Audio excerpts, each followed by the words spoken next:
Call this meeting to order. Thank you very much.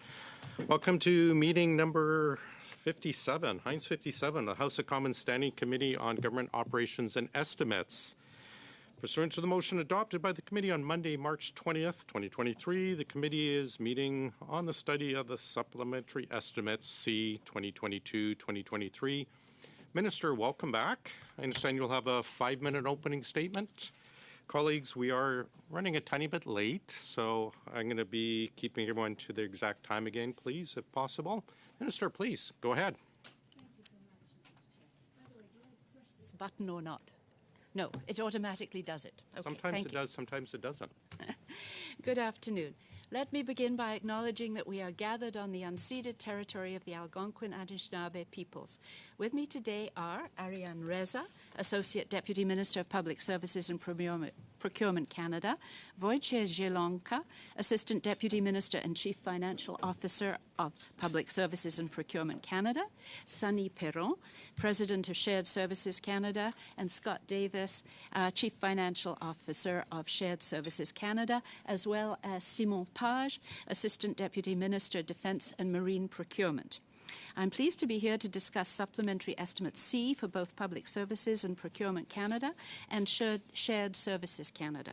To support our activities, we are requesting access to additional funding of $11.5 million for Public Services and Procurement Canada through Supplementary Estimate C. Shared Services Canada, for its part, has requested a total decrease of $15.1 million. Specifically, Mr. Chair, Public Services and Procurement Canada is seeking access to $9.9 million to accommodate employees who provide pension services. Le ministère demande également. The department is also requesting $2.5 million to maintain the controlled goods program and meet its commitments under the enhanced security strategy for the examination, possession, and transfer of controlled goods within Canada. Among other amounts, the department also plans to transfer $2 million to Indigenous Services Canada to support Indigenous communities as they apply for funding for projects that can generate economic opportunities and benefits. In addition to the requirement that a minimum of 5% of the total value of federal contracts be held by businesses led by Indigenous peoples, will help us to continue to walk the path of reconciliation. Mr. Chair, our work to serve Canadians extends well beyond these initiatives. Managing around $24 billion in procurements annually, Public Services and Procurement Canada continues to leverage its purchasing power to increase access to economic opportunity for a greater diversity of Canadians, including through the development of a supplier diversity program. Nous poursuivrons par... In addition, we are advancing greening government initiatives for federal property and infrastructure. This includes leveraging the use of clean electricity and low-carbon products, as well as integrating energy reduction, waste reduction, and greenhouse gas reduction into all real property projects. We also, as public servants return to the office, to ensure that the department continues to modernize workplaces to make them greener and so that they better meet employees' needs while lowering operating costs. Moving back to Supplementary Estimate C, Mr. Chair, as I've said, Shared Services Canada's request will see reference levels decrease by $15.1 million through a number of transfers. The department supports a public service that is responsive to the needs of Canadians through improved service delivery, increased productivity, and realized cost savings. Shared Services Canada is supporting other government departments with their projects as they deliver key government initiatives. These investments support government priorities through digital delivery of programs and services to Canadians. Transfers from the department include $8.5 million to the Communications Security Establishment for cyber-related projects, providing enterprise end-to-end cybersecurity solutions, as well as for operating and developing the Secure Communications for National Leadership project, providing national leaders access to secure communication technologies.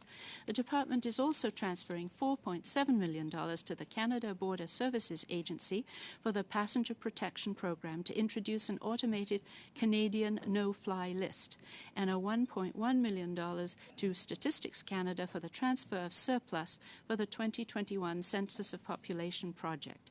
Monsieur le Président, Mr. Chair, I have touched upon only some of the important work of my diverse portfolio. I am pleased to answer any questions you may have regarding Supplementary Estimate C for both departments, as well as any other initiatives we have underway. Thank you. Thank you, Minister. We'll start with 6 minutes with Mrs. Block. Thank you very much, Mr. Chair, and thank you, Minister, for joining us today, as well as welcome to your departmental officials. Minister, in these estimates, $2 million is being sent to the Department of Indigenous Services, approved under seeking approval under Vote 1C for the National Indigenous Procurement Initiative. Previous departmental reports have shown zero progress being made. In fact, after the 2021 report showed zero progress, the 2022 report was rewritten so that the progress was hidden in a footnote, but there was still no progress made. It is good to be able to stand up and to say you want more Indigenous people involved in the procurement process, but it would seem that millions of dollars are going towards the administration of an initiative which is getting no results. There was a report from this committee in 2018 which may help. Perhaps you should take a look at it, and I'm wondering how you intend to make serious progress on this initiative, which appears to have been stalled. Thank you, Ms. Block, for your question. And certainly this is an area where the department has spent a considerable amount of time laying the groundwork to ensure that the governance, guidance, reporting structure is in place to implement the minimum 5% target government-wide. There has been a lot of work in close collaboration with Indigenous partners, other government departments, to develop tools and detailed guidance outlining parameters, obligations, and available supports. And so these are being distributed to procurement officers and disseminated through governance committees. And we certainly are moving towards achieving the 5% target that has been set. It is a difficult and complex task, but the consultation is ongoing with Indigenous partners to identify barriers to participating in federal procurement. I must say that Shared Services Canada, as you know, there are the two sides to this department. Shared Services Canada exceeded the 5% Indigenous procurement target in fiscal year 2021-2022 with a total value of 6.3% and a volume of 7.8% of SSC-funded contracts awarded to Indigenous businesses. And we expect, obviously, for this fiscal year 2022-2023 to meet that 5% Indigenous procurement target within shared services. Thank you. Thank you very much, Minister. Also, under Vote 1C, Public Services and Procurement Canada is requesting $9.9 million for accommodation costs related to pension administration. Can you please explain to us what this is for, what this means? Yes, thank you, Ms. Block. Certainly, I looked into that as well. The $9.9 million in funding for this current year is essentially for office space for employees who provide pension services. And in essence, as I understand it, it does require additional funding. The employees concerned are providing pension services related to the Public Service Superannuation Act, the Canadian Forces Superannuation Act, the Royal Canadian Mounted Police Superannuation Act, and the Canadian Forces Pension Fund and Reserve Force Pension Fund. And so it has been broken down by specific department where this is required. Thank you very much. So I'll follow up on a couple of questions. Why is there a line item specifically for accommodation costs for pension workers distinct from other public servants' accommodation costs? And secondly, why is it not included in the third appropriation of non-discretionary expenses associated with Crown-owned buildings and leased space? Certainly, I presume it's for pension fund employees because that was where the need was. Why it is exactly documented in that particular fashion, I think I should perhaps turn to our Chief Financial Officer. Wojciech? Thank you, Minister. So maybe I'll just comment that because those pension plans are separate entities, they're required to essentially reimburse the government for the cost of accommodations, and that's what that charge is. So in essence, the 9.9 million is them reimbursing us for the space that they're using. The plans are a separate entity in themselves. Thank you very much for that answer. I'll move on to another topic. Minister, according to a November 21st briefing note for Minister Fortier, approximately $685 million had been paid in damages relating to the Phoenix Pace system up to that date, including $125 million in the preceding year. How much money continues to be set aside to pay for the damages related to the Phoenix Pace system?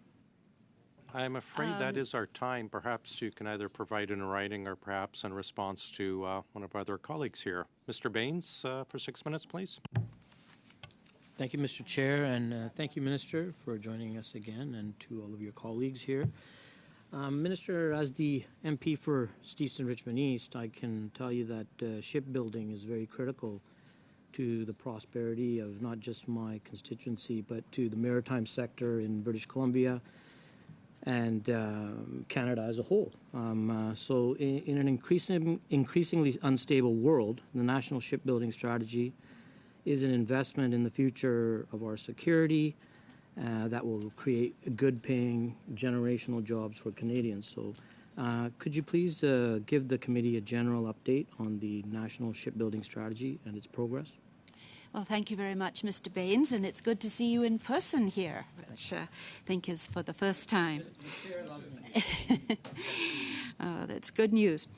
So thank you so much for this question. And as you've alluded to, the National Shipbuilding Strategy does create good middle-class jobs across the country. As I think everyone's aware, this is a very long-term investment that is delivering results now.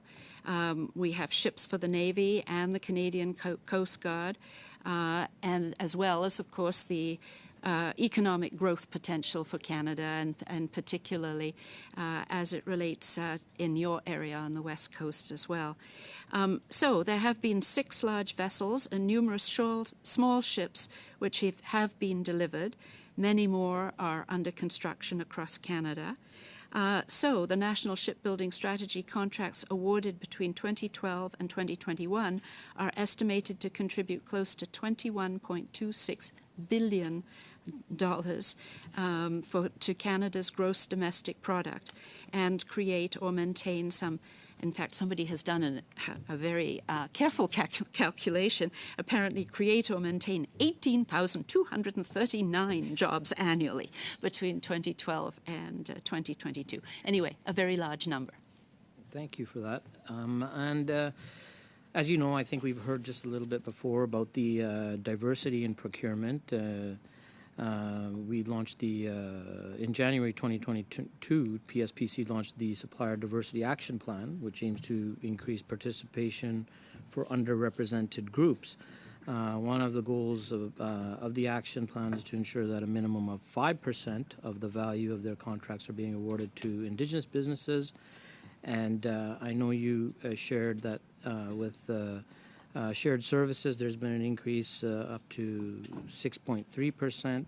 So where else has our government made improvements? What programs have worked? If you can maybe talk about that. Yes, it is certainly something that our government is absolutely committed to in terms of, especially when it comes to small, medium-sized businesses, to ensure that the ownership of such businesses is from those of more diverse ownership.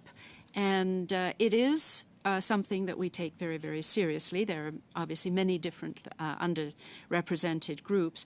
We have created an organization, Procurement Assistance Canada, that specifically is there to assist individuals.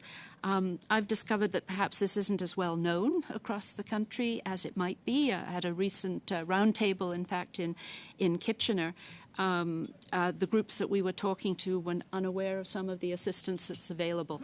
So that was a lesson that we learned, that obviously through Procurement Assistance Canada, there is the ability for underrepresented groups to understand in terms of their opportunities to bid on various government procurement opportunities. Okay, and how about the Canadian government has done a great job in procuring protective equipment in order to protect Canadians during COVID-19.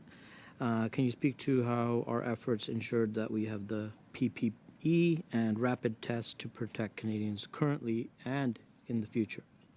Well, this certainly was a source of, I think, pride within the organization. I know Associate Deputy Minister Reza was working on obviously the acquiring of PPE vaccines through the entire COVID period, and it was a massive effort. I think it was extremely successful, as we've seen, as one of the countries that was best supplied with PPE across the country through provinces and territories, as well, of course, as the procurement of vaccines. And if there's any time left, perhaps Associate Deputy Minister Reza could tell us about that great effort. Thank you. I think the other thing that we could add to it is that there was a tremendous outreach from Canadian domestic suppliers to help us to pivot their supply lines to support us. We were able to do that first as a targeted set of competitions and then procure through competitive measures to help those industries. In fact, we had several Indigenous suppliers providing us with rapid tests, surgical masks, and other commodities. Thank you. Well, thank you very much. Thank you, Mr. Baines. Mrs. Vinola, for 6 minutes, please. Thank you, Chair. Ms. Jazik, good afternoon. Thank you for coming. Ms. Reza, gentlemen, thank you. On Monday, the Parliamentary Budget Officer told this committee that it was worrisome to see record expenditures on consultants. Now, the number of civil servants is about 1% of the population, which is also increasing, and there had been an increase in public service employees. What was worrisome was to see that both are at record numbers without seeing any improvement in services. One only has to think about immigration, passports, family allowances, employment insurance. The list goes on.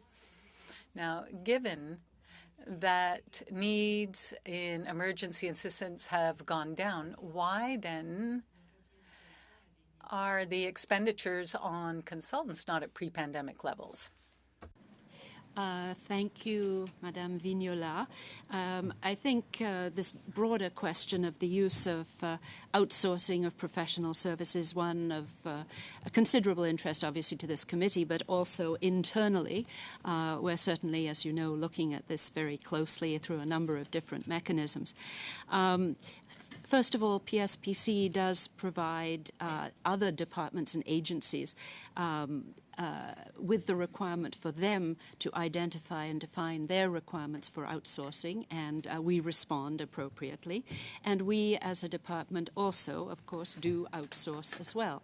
The decision to hire additional public servants, whether to meet growing demand as it continues to grow across government, or to pursue professional service projects. Je m'excuse.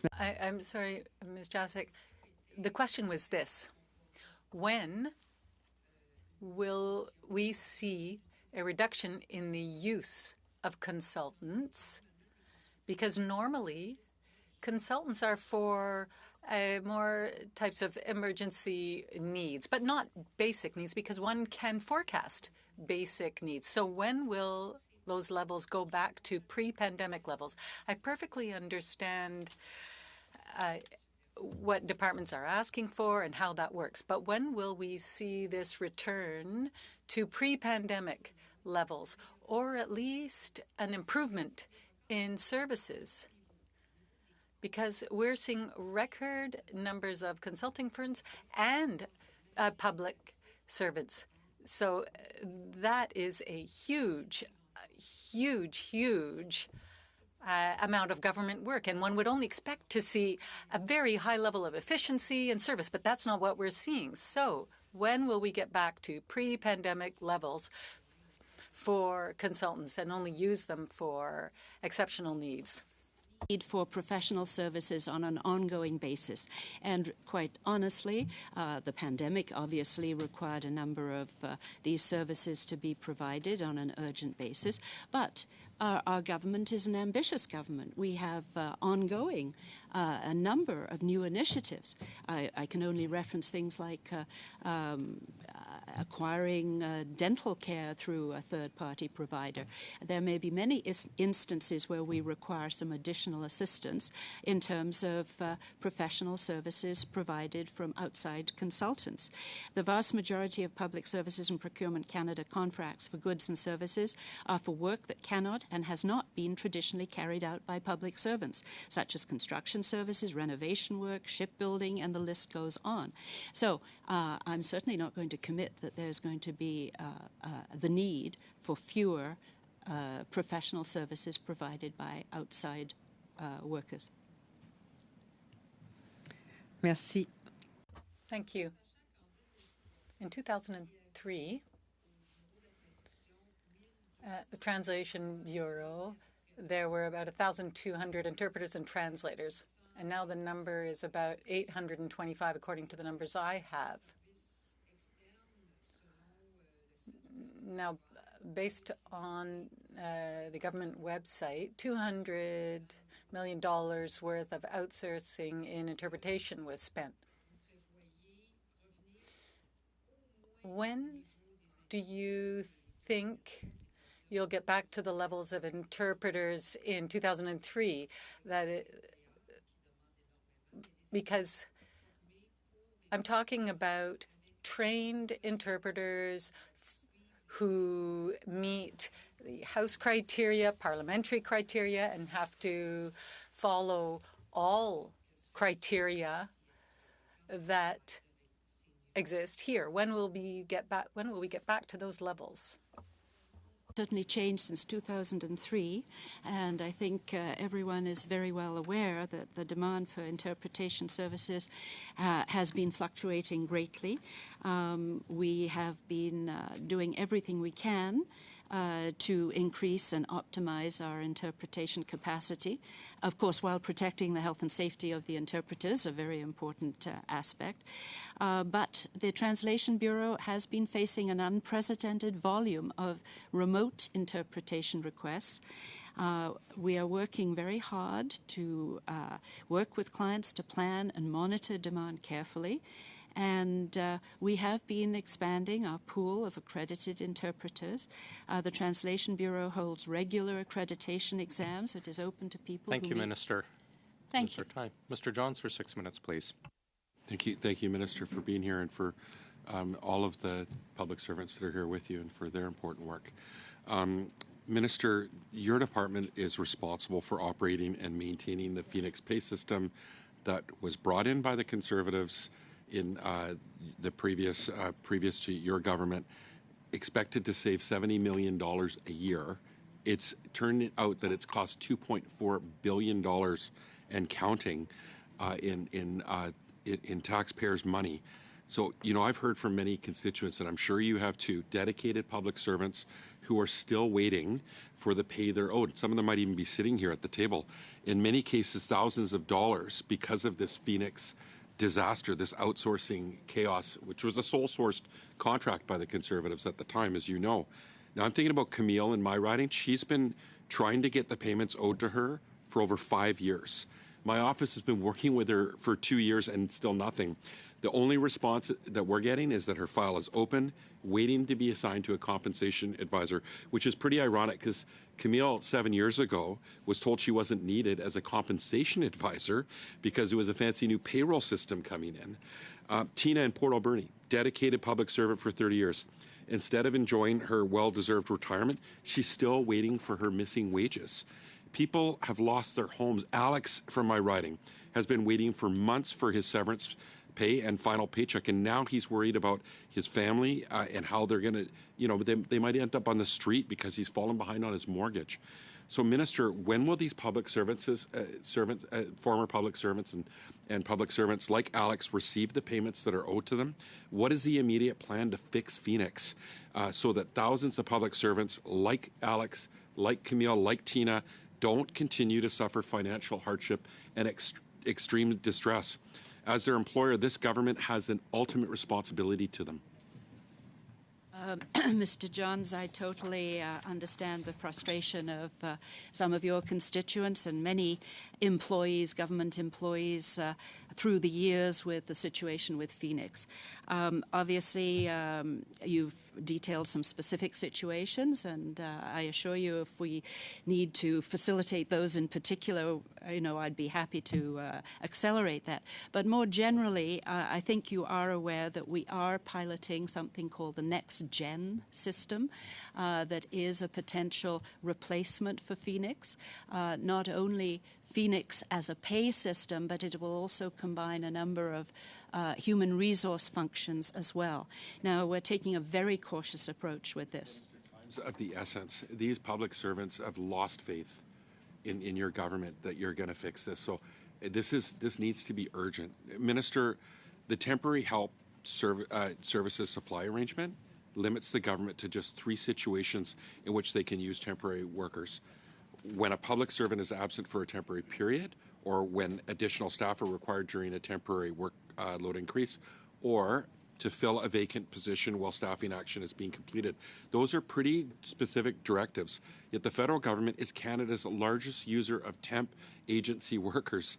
As procurement minister, you have the responsibility to adhere to the Human Report of 2018, which recommended that the Canadian government immediately work to stop using temp agency workers and hire permanent public servants. This report came from actually a Liberal motion, and it was unanimously agreed to. What are you doing to ensure that departments are adhering to these rules and only using temporary workers in these 3 situations? And how much is the government spending on temporary workers? Like right now, I guess also, what's the last time you audited departments' use of temporary workers? I will turn to Assistant Deputy Minister Ms. Reza for those specific questions. Thank you very much for the question. We will have to come back in terms of the actual volume of the temporary help services. I can assure you that they're signed off and attested by the client department's CFO to confirm that the need is short-term, and it's really something that is very precise and needed. They draw down on the tools that PSPC sets up for them to use, and then they report into the department in terms of the use of those tools. So, Mr. Chair, can I ask for the will of the committee to ask them to table those documents? Okay, thank you. Minister, in early February, I asked you about ACTRA workers. I want to check in with you on that situation, see what you've done about it. So your advertising, Cosette Media, has been locking out their workers, the ACTRA union. This is a major Government of Canada contractor, and I don't believe that it's appropriate for the Government of Canada to provide contracts to companies that are hiring scab workers to replace unionized workers.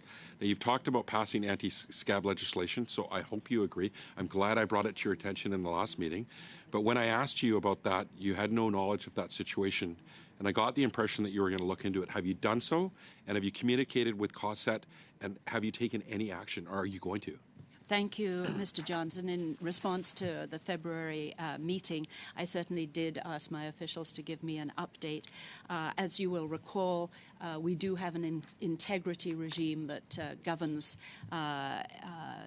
cessation of contracts and so on. And so, again, I think the Associate Deputy is probably most appropriate to tell us what that contract looks like and what It would have to be potentially a we can do. very quick 10-second answer. I can be very quick. It's media, so there are no actors involved. It's the management of media, so we've confirmed that the COSEC contract has no actors involved in it. Thanks. That is our time. But Mr. Johns,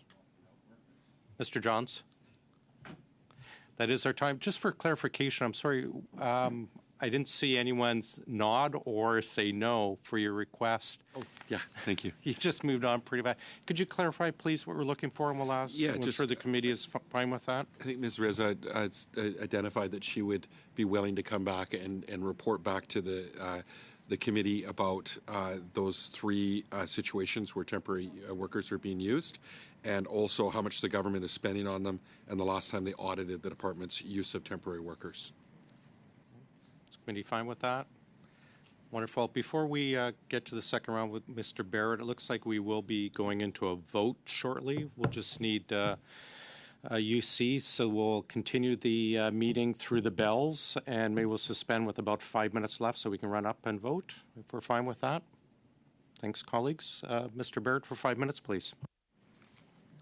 Okay, thanks, Chair. Thank you, Minister, for being here. In as brief an answer as possible, what does fast-tracked procurement look like? I am not clear on the definition of fast-tracked procurement, so I will turn to the Associate Deputy for that definition. Sure, as quickly as possible, please, ma'am. I don't have the actual wording in front of me, but it means accelerated. Usually the supplier has been vetted, the processes have been reviewed against a framework agreement. Okay. Are you able to tell us how many SIG P320s, those are sidearms that are used by our men and women in the Canadian Armed Forces, have been delivered to the armed forces? I will turn to our Assistant Deputy Minister, Simon Page. Thank you for the question, Mr. Chair. Unfortunately, I can get the information later. I don't have that number at my fingertips this afternoon. You'd be able to provide it to the committee in writing? Absolutely. Okay, thank you. Do you know how long that process has been underway? Again, I don't have the exact figure. I have an appreciation of the process and how lengthy it has been, but I don't have the exact figure of the length of the process itself in years or months. Okay. And so that you could include that in your written response? Absolutely. Thank you. Yeah. With respect to the heavy and light support vehicle wheeled used by the Canadian Armed Forces, is there a replacement process underway? If yes, for how long? And how many new or replacement vehicles have been delivered to our military? Again, to the Assistant Deputy Minister. So thank you for the question, Mr. Chair. So we don't have a specific replacement project for that fleet of vehicle. We have a specific project going on at GDLS Canada in London, Ontario, for armor combat support vehicles. We had a very good start to the project, and it remains a project in really good standing. The vehicles, as we all know now, the early vehicles have been part of a donation to Ukraine. Right. So we're continuing with the project now, and the company is doing really well in that regard. Right. There's been a few start-stops on replacing the LSVW and HLVWs. They're the workhorse of our land forces here in Canada. They're deployed on domestic operations, used in training. Were sent overseas to Afghanistan.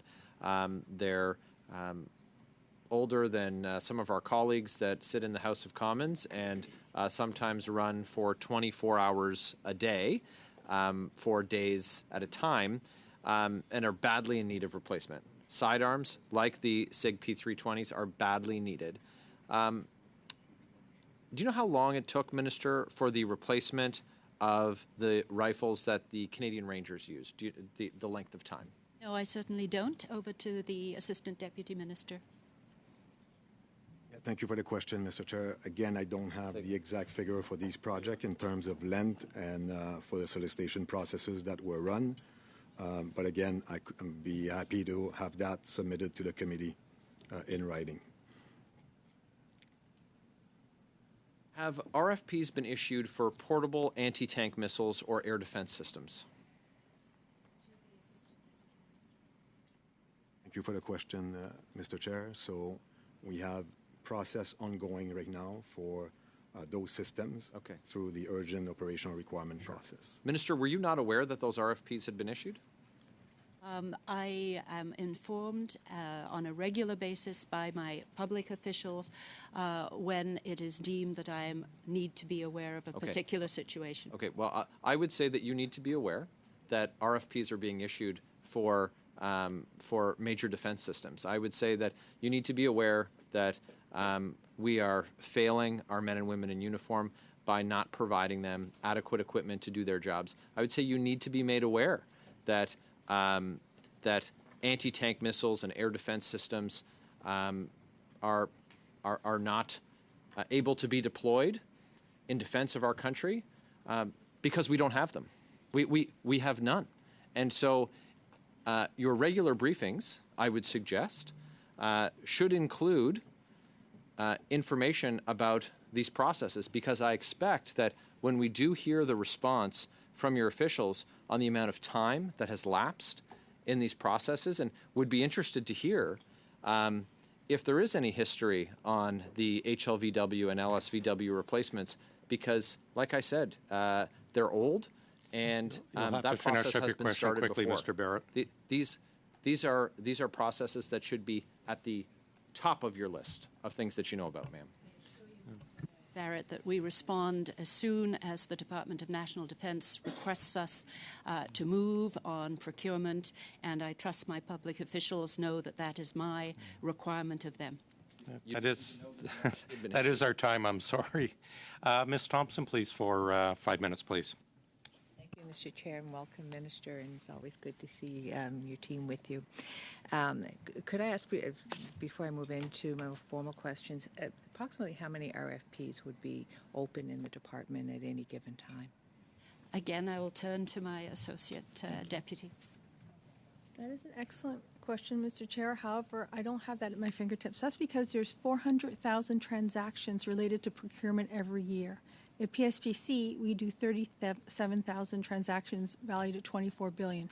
So whether they're an RFP, a negotiation, an invitation to qualify, an invitation for information from the industry, there's so many different moments of time when a procurement is live that having that actual view across all the mandatory commodities that the government buys is a very difficult snapshot in time to produce. Thank you. Minister, could you update us on the progress that's being made on the rehabilitation of Central Block?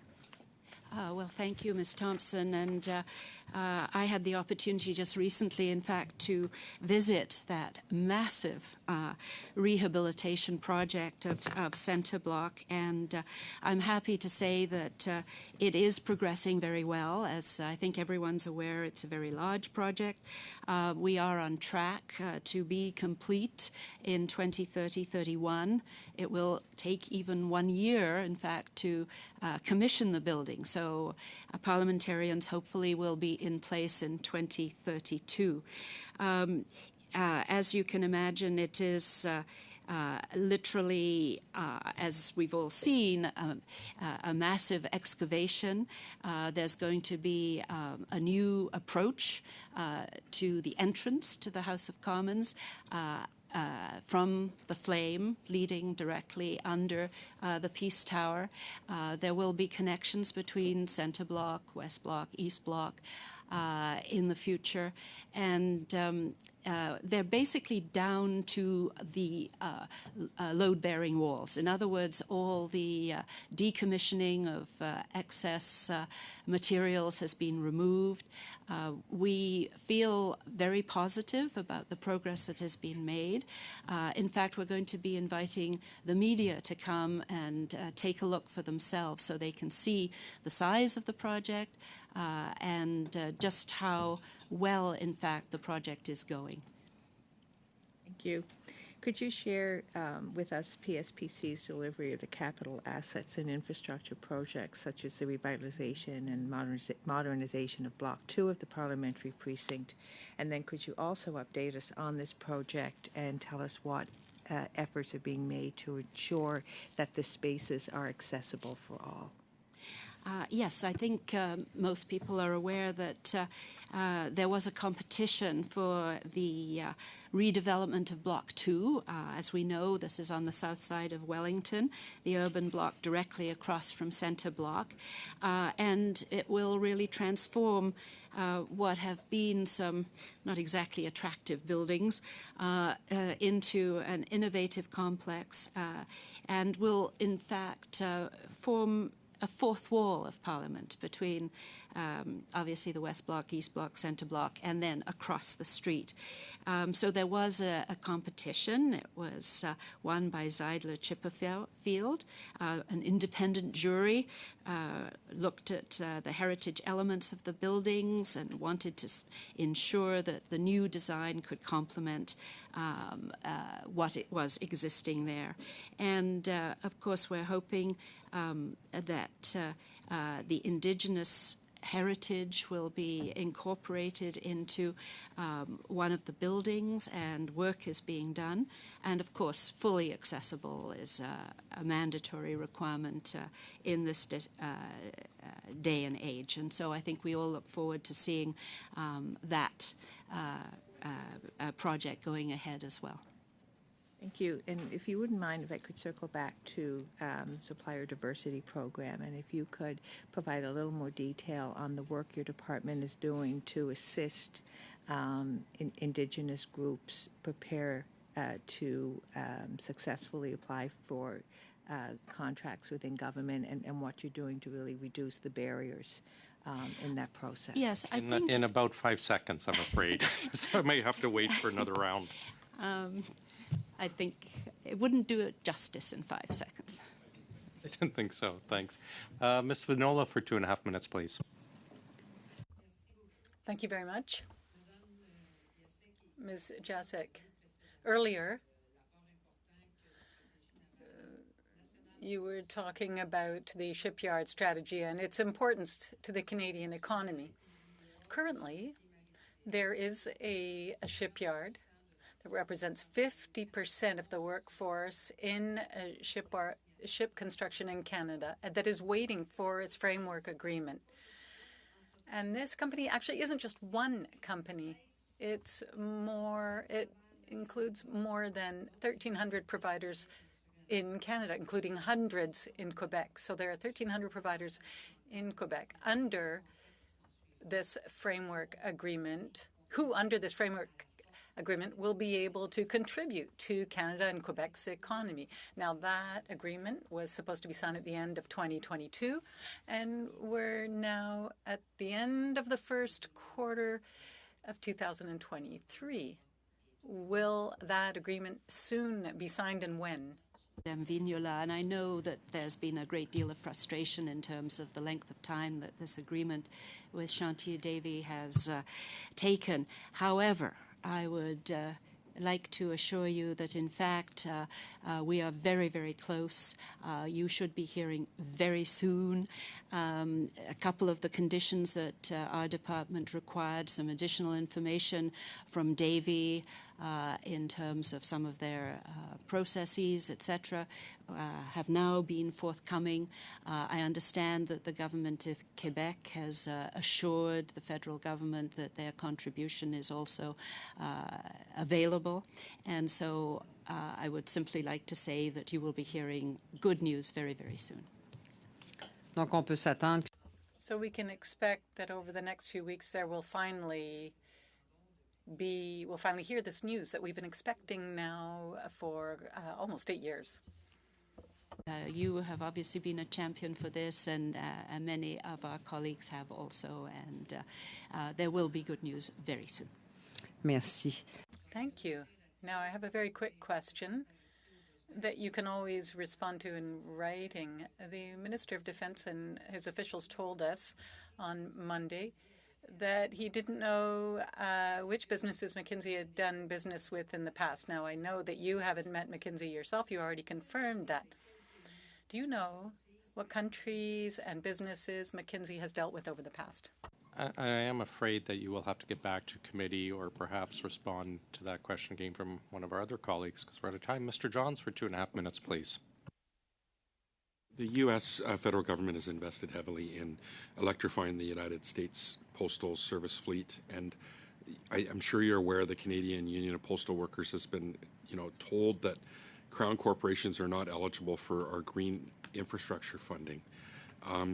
This is very important to CUPW, as you know, and Canada Post could be a leader in reducing greenhouse gas emissions from buildings and vehicles and creating a sustainable postal service. Of all the money in the supplementary estimates being spent to deal with climate change, is there any investment here in addressing climate change through Canada Post or other Crown corporations? And is there anything in the supplementary estimates being invested in that direction?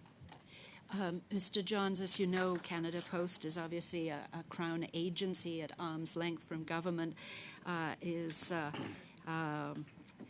supposed to manage their finances internally. But I will turn to our Chief Financial Officer just to confirm that there would not be any particular allocation, as far as I'm aware, within these supplementary estimates. That is correct, Minister. And just on Canada Post, I do believe that they recently announced that they will be moving towards greening their fleet.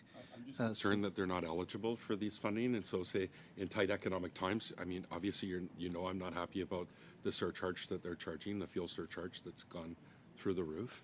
But this is critical that they're eligible, especially with the announcement we just heard from the IPCC. So, this is really important that they're eligible. Minister, I've talked to you before about this, and the Expert Task Force on Substance Use, was very clear, and it recommended that a committee should be convened within 3 months of their report, which is almost 2 years ago, to lead the design of a national safer supply program to save lives. We're in the middle of a toxic drug crisis. People are dying. I've asked repeatedly, has the Minister of Health or the Minister of Mental Health reached out to you to procure a safer supply? I have not received such a request personally. I will again turn to our Associate Deputy if there has been some ongoing discussion at the officials level. I'm not aware of that. I am not aware of that either. We'll have to go back and see if there's been. What I keep hearing, Minister, is from the previous Minister of Procurement that she said she had to wait for provinces to request it. Provinces, you didn't wait for provinces to request COVID-19 vaccines. The federal government took leadership. This is a federal national emergency. People are dying. The Police Chiefs Association have made it clear safer supply is critical. It's an expert-driven recommendation. Thank you, Mr. Johns. Ms. Kusi for 5 minutes, please. Thank you, Chair, and thank you, Minister. It's always a pleasure to see you. Thank you very much for being here today. Of course, Minister, we have the visit of President Biden this week, and your counterpart, Minister Anand, who we had the pleasure of having here at committee on Monday, made last year a $5 billion commitment to NORAD. Yet, unfortunately, we've seen very little action since this announcement. I think a theme which is all too unfortunate with this government. Last week, we saw the very unfortunate announcement that Australia, the UK, and the US have moved ahead on their own security agreement and security initiative. And I really think that this visit for President Biden is a fantastic time for your government to step up and show some initiative based upon the commitment that Minister Anand made last year of the $5 billion to NORAD. And I'll give you one example.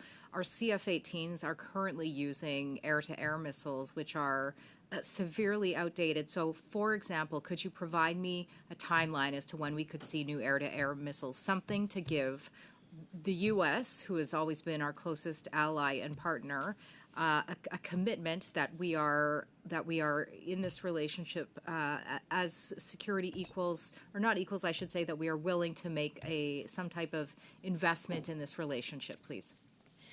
Thank you, Ms. Kuzi, and thank you for the important question. I will turn to ADM Page, who has his finger on this file at all times.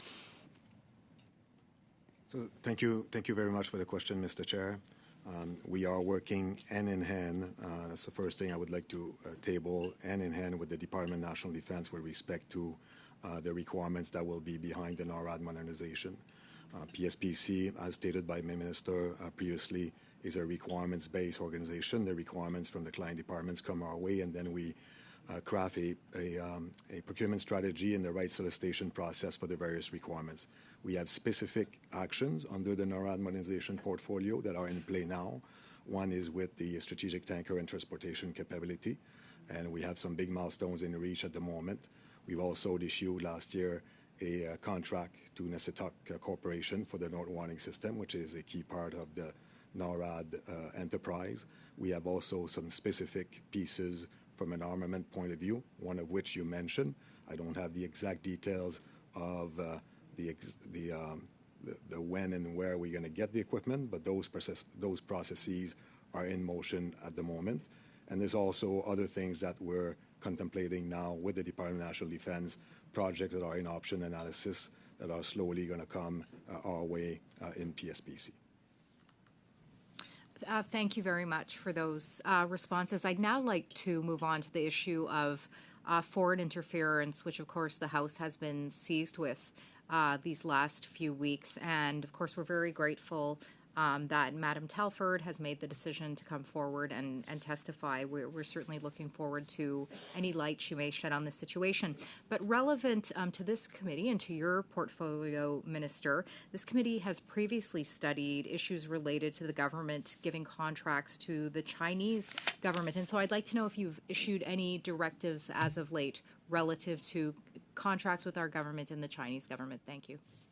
I think this is obviously an important question in relation to essentially cybersecurity, which is a particular aspect that we're very, very conscious of. And perhaps I think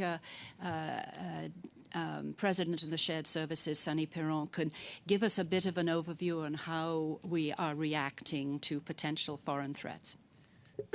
Thank you, Minister. Thank you, Mr. Chair, for the question. Every major procurement we are processing at Shared Service Canada, because it's about technologies, goes to what we call the supply integrity chain review. So we do not start by saying we don't do business with this business or this technology. We go through the process, state the requirement, and every technology we are procuring will go through this process. And we are doing this with the Canadian Centre for Cybersecurity. They have the expertise, they have the foreign knowledge as well about helping us to identify issues that can come with technology or contract we are putting in place. So we are really diligent and strict about this process. And this, I think, protects the Government of Canada environment from a cybersecurity perspective. Thank you.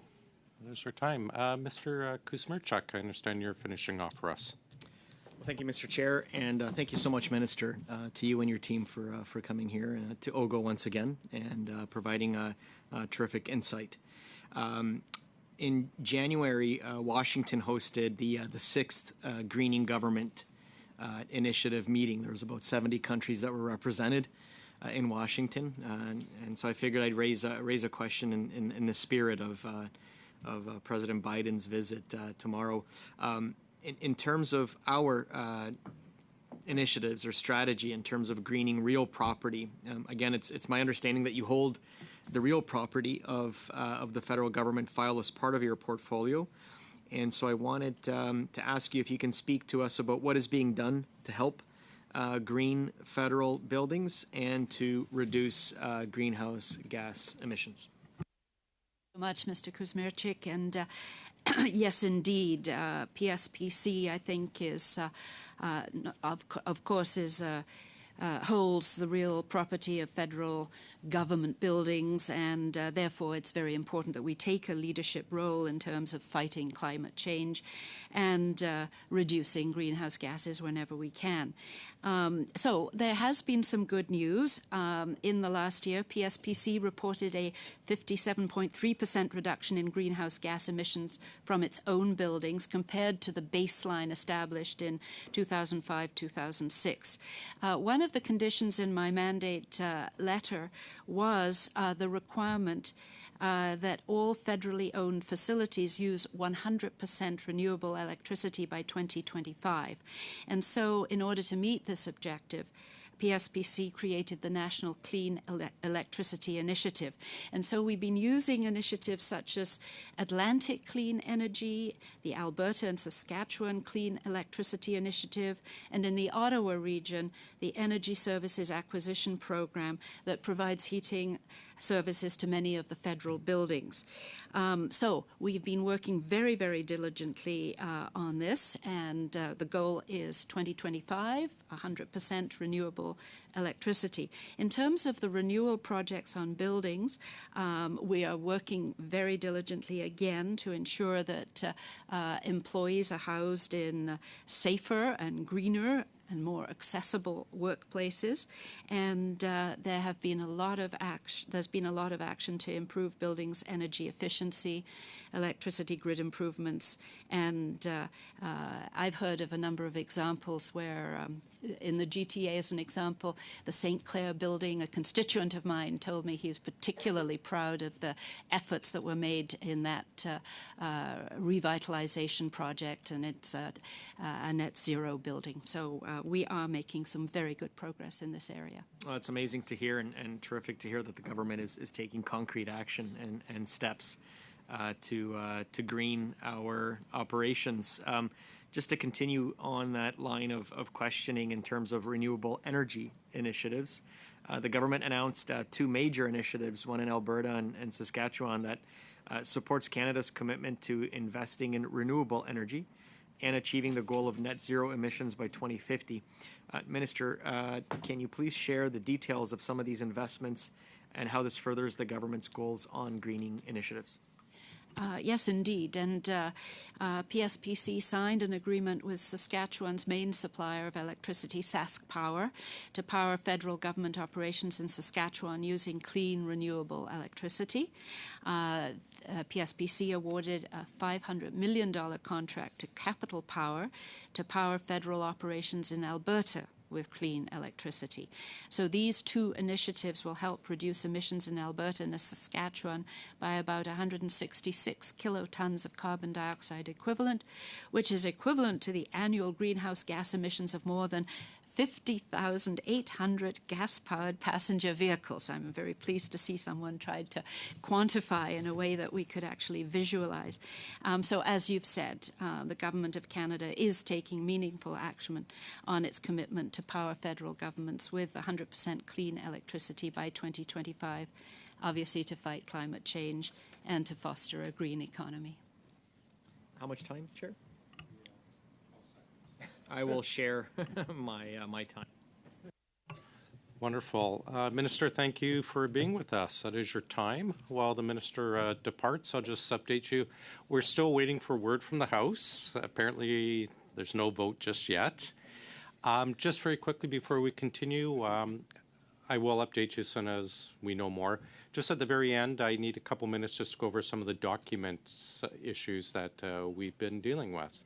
That's the committee business part.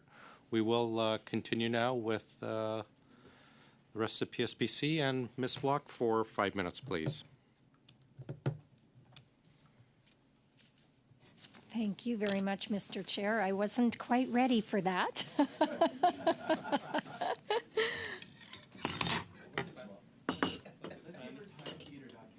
I have the them, Spanish, I have them it's like the right Spanish here. Inquisition with Yes, yes. No one's ready. Start your time again. Thank you. Thank you very much, Mr. Chair. And I did have some questions for the minister, but I'm sure that you folks at the table can answer the question. The department contracted McKinsey for something called the Phoenix Stabilization. There was an article that was published, and we have heard that in 1 year, $125 million was paid in damages. If McKinsey was meant to stabilize the situation, why has the problem continued to persist at such a high level? Thank you very much for your question, Mr. Chair. I'm going to circle back to your first question about damages. That really is the purview of Treasury Board officials to provide a little bit more context. As it relates to the work that McKinsey did, McKinsey came in through a competitive process, so there were several bidders. They competed for it, and they brought us some efficiencies. They looked at how to automate better the processes that we're doing manual, because the more you drive down to manual processing, they created kind of pods of expertise to help us get to accelerate to get to a stable state, and we're still working on it, but they've been able to quantify some efficiencies from these levels of effort. Okay, thank you. In our study on the government's contracts with McKinsey, we have heard other departments, quite frankly, place the onus on the Department of PSPC. When questioned about why they would choose to work with a firm like McKinsey, they simply say that PSPC has pre-approved McKinsey so that it is a matter for your department to answer for. What would it take for McKinsey to be banned from contracting with the federal government? So any supplier that does business with the government of Canada is reviewed against the government's integrity regime. PSPC is the holder of that regime. There are kind of two main keys. One is if they're convicted of a criminal charge, and the other if they face charges in Canada. That then triggers the review of their ability or suspends their ability or debars the vendor, depending on severity, for doing business with the government of Canada. Thank you very much. So we know that McKinsey plays on both sides of contractual agreements. That when they are doing working for a government, they may also be working for a company that is actually lobbying the government. For example, when we take a look at the associates working for Purdue Pharma and the FDA at the same time, they are also working with adversarial regimes to further their interests, and that are a threat to our values and our allies. It would seem to me that given that we know this about McKinsey, there would be steps that we need to take to strengthen the guidelines that make a company eligible to work for the government to ensure that that these types of situations don't happen. Can you tell me whether you would be willing to take steps to strengthen the guidelines and what that might look like? Thank you very much for the question, Mr. Chair. I think there's a couple of different elements to it. It's the review of the regime, the integrity regime that's in place, and using that as the guideline and the assessment tool. But furthermore, given the scrutiny and given the study that OGGO is doing, we are, of course, at PSPC. Our job is to set up the frameworks, the RFPs, the procurement, the clauses, the guidance, the training.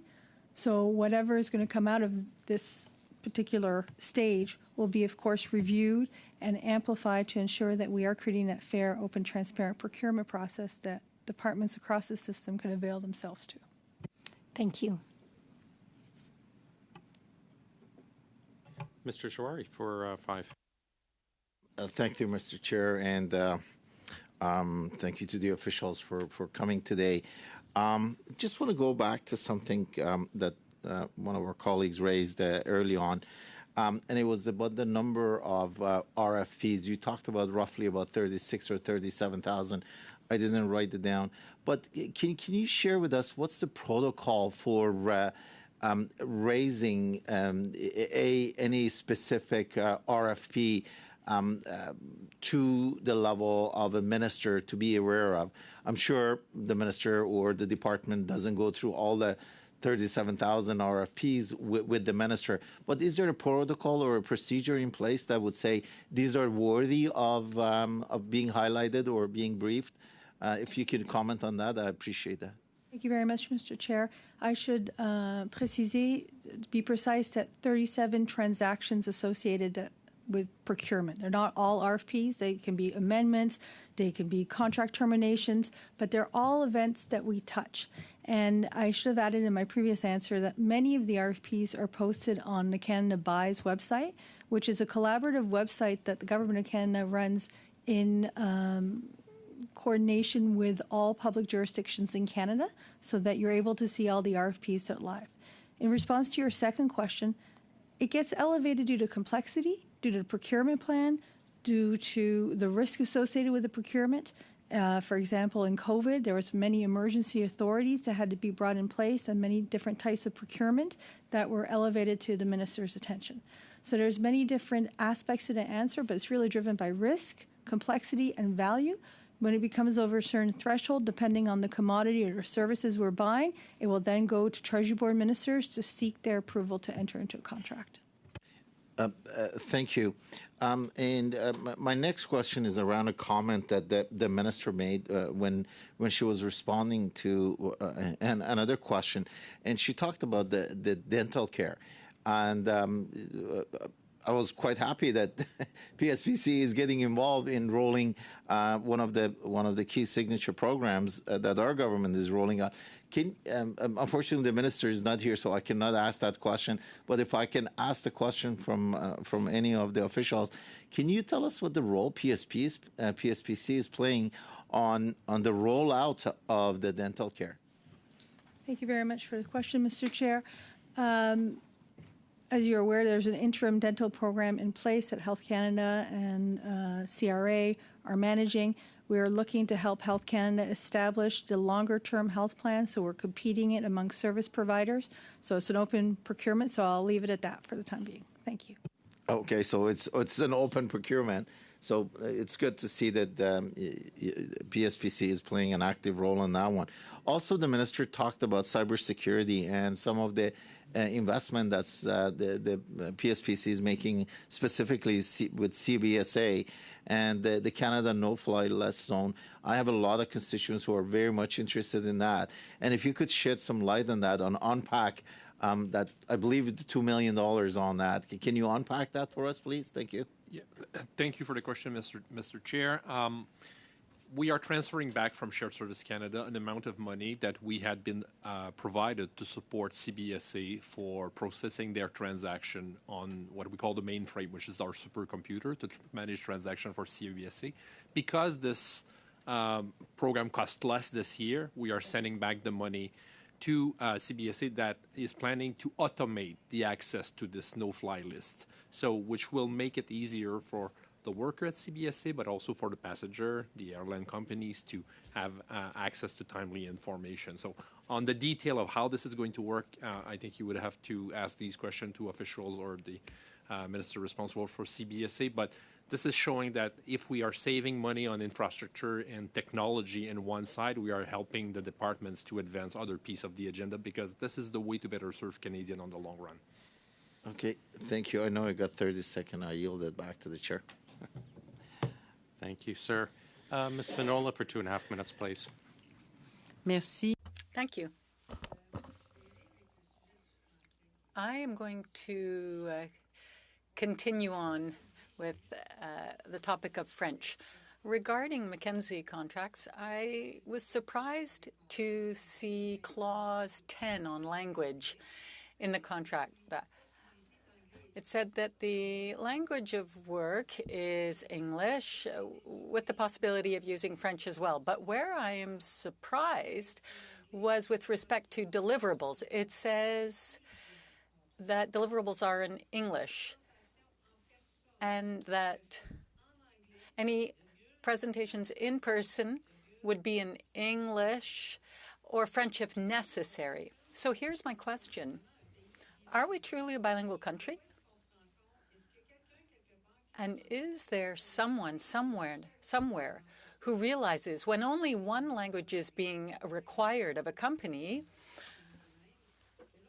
whether it's English in a bilingual country or French, when a company is told that their deliverables will be in English, do you not realize then that Francophone companies or companies that have to provide these deliverables have to pay that extra cost of translation and therefore are being put at a disadvantage? It's also putting public servants who are Francophones at a disadvantage because they have to speak a language that is not the language they grew up with and therefore more comfortable in. Thank you for the question. I'll raise a couple of points. First, when we purchase a service or a product, we always make sure that that service or product is received in both official languages. Let's say it's software, for example. Now, if it's a report, usually the choice is left up to the provider. That is to say, they can choose the language they're going to provide it in, unless there's a specific request for both languages. So let's take McKinsey. They're an international company, and I'm just choosing the one as an example. They're an international company, and they even work in France. But we say to them, oh, don't worry, you can just give us the report in English, regardless of whether the public servant dealing with you is Francophone or Anglophone. I mean, I could see it here in black and white. Why is the Official Languages Act not being respected by requiring of all businesses, whether they're Francophone or Anglophone, to provide their paperwork in both languages? Thank you for the question. Ms. Vanola, you will have one final 2.5-minute round to follow up. Mr. Johns for 2.5, please.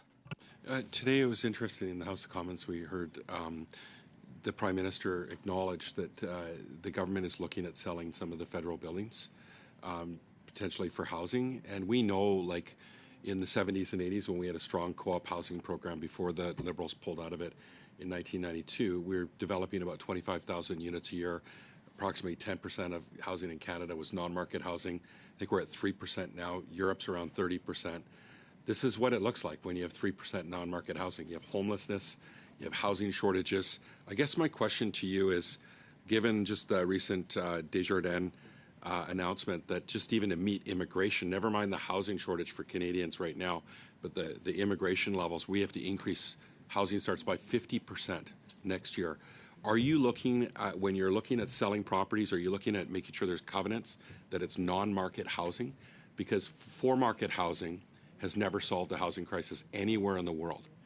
Are you looking at safeguards and policies that are going to ensure that if those buildings are converted to housing, that they're going to be staying in the hands of Canadians and ensuring that it's for affordable housing? Thank you very much for the question. I think that we're just at the beginning of this journey, so these types of consultations are really key. We're looking at Indigenous consultations, social housing, divestiture, working with Federal Lands Canada to see what are the different elements across Canada, how we can optimize it. So I think I can take that back in terms of what the next Thank steps you, and are. I hope that the government will obviously, can prioritize Indigenous housing and working with Indigenous communities where those federal lands are.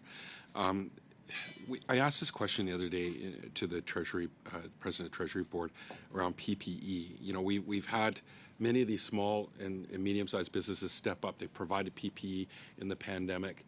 Then they got pushed out by, PPE that was brought in from foreign PPE that was much cheaper. And it's really what we've done is depleted our capacity in the future because they're not likely going to step up like they did this time.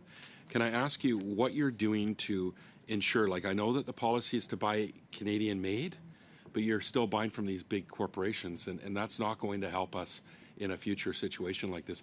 Are you looking at changing direction? How are you going to change the process so that small PPE manufacturers here in Canada are bidding and successfully bidding on PPE?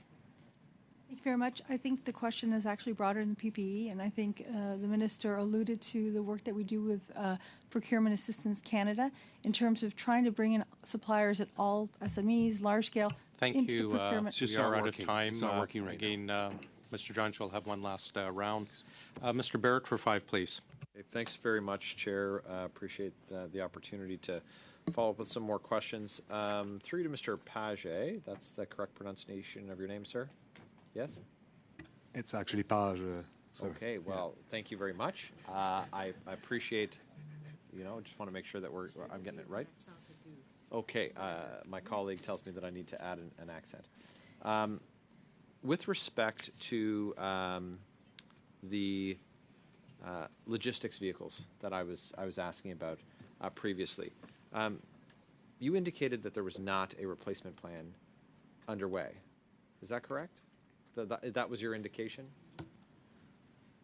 So thanks for the question, Mr. Chair. On a one-on-one basis, we don't have a pure replacement project for it. We do have a project called Logistics Vehicle Modernization. Right. So it's not the exact same acronym. So that project is with us at the moment. It's an implementation at the Department of National Defense. We have 2 qualified suppliers. We're in the bid evaluation process at this time, and we're going through testing with the 2 qualified suppliers. Okay, that's a different and better answer to the same question. So I like that one better. Thank you very much. With respect to the tanks that the Leopard 2 tanks that have been sent to Ukraine, is there a one-for-one replacement, so we can use a common language here, for those items, and what is the timeline for those to be back in garrison, their replacements to be in garrison and operational in Canada? So we are in discussion right now with DND for a replacement project for the Leopard tanks. We don't have an exact timeline to share at the moment. Now, are you talking about replacing the technology, or one-for-one replacement? The requirements will come from DND, so we are in discussion in this regard. Okay. So in the intervening period, there's a capability gap that would exist because the equipment is gone and there's no interim. I'll dispense with my question about the capability gap. There is no interim replacement, and there is no projected date for a replacement to be in garrison. Is that correct? So we don't have an exact projected date. That doesn't mean that there's not a plan to have a replacement in place, but right now I cannot give you a specific date. We are not at that stage yet. The urgent operational requirements that have been identified with respect to my questions on portable anti-tank missiles and air defense systems, what's the timeline for those that have been designated as urgent to be in garrison and operational for our Canadian Forces members? So thanks for the question, Mr. Chair. It's very difficult for me here this afternoon to speak about specific timelines for things that are in motion at the time, for which processes are in play and specific actions, reviewing actions are required. So we are tracking specific urgent operational requirements in support of DND and those very specific pieces for artillery pieces, and those processes are in play. 2023? I would like to just take a pass and get back to you with the precise information, if I could. I appreciate your offer to get back to us in writing. How much time do I have, Chair? 10. Okay. The issue of our sovereignty comes into play when we talk about our ability to defend particularly our Arctic. That's a real serious emerging threat. Are there any plans in the works to accelerate our procurement of ships to patrol our Arctic? Thank you for the question, Mr. Chair. So to be truthful to the question, there is no specific acceleration plan. We have very specific shipbuilding projects that are associated with delivering capability, and those we are tracking. What is the expected first delivery date for the ships that would fulfill that requirement? So thanks for the question, Mr. Chair. So the first delivery date are actually in play at the moment. The Arctic and offshore patrol ships are in implementation. They are being delivered to the Navy. The first 3 have been delivered and accepted by the Navy. We should see a 4th one in 2023 and a 5th one in 2024 and actually a 6th one soon. And we are actually very close to being in implementation for the 2 vessels Thank you, Mr. that will Page. be with the Coast Guard. Mr. Baines, please. And I'll stay with Monsieur Pageux. A year ago, I believe I asked PSPC about the difficulties Canada and the global economy were experiencing with supply chains and what effect that could have on the cost of steel and other raw materials necessary for the shipbuilding. How has the situation changed in the last year? Has it improved? Thank you for the question, Mr. Chair. So we're just seeing a change as we speak, probably over the last few months, a positive one. I think we are recovering for almost 3 years of pandemic status within the defense and marine enterprise. We have seen significant pressures for the supply chain. And sometime in the shipbuilding industry, we think of the supply chain as being just the large shipyards, but it's a lot more than that. It's deep, it's complex, it's intertwined. So there were some complexities there also at the subcontractor level. We've also seen some pressures with inflation and commodity pricing, as you just mentioned. So we're just seeing now a bit of light at the end of the tunnel. The shipyards are recovering. The productivity in the shipyards is increasing. And actually, for the first time in a long time, we are speaking with the shipyards about moving some of the milestones in the right direction with respect to cutting steel or accepting ships or various milestones that you would have in the shipbuilding industry. Okay, thank you. Do you have maybe a percentage of an increase or a number of some data point anyway? So the best I think the best project to table data points would be the Arctic and offshore patrol ship, because it's a run of 6 and 2 more for the Coast Guard after. So the vessel number 1 was almost completed when the pandemic hit. So the pandemic hit in spring of 2020. We accepted that vessel that summer. Ship 2, all the material for ship 2 was actually almost purchased at that time. So from ship 1 to ship 2, we saw a really neat productivity increase and better cost. So now comes the pandemic, so some unfortunate impact on 3, 4, and 5. But having said that, we're now without COVID, from a pure productivity point of view, we're seeing improvement from 4 to 5 to 6. 7 is a different design, so there'll be a little bit blip on the upside. But from a productivity point of view, that doesn't change. The shipyard remains a productive shipyard delivering AOPS for Canada. And I'll just switch to Monsieur Perron.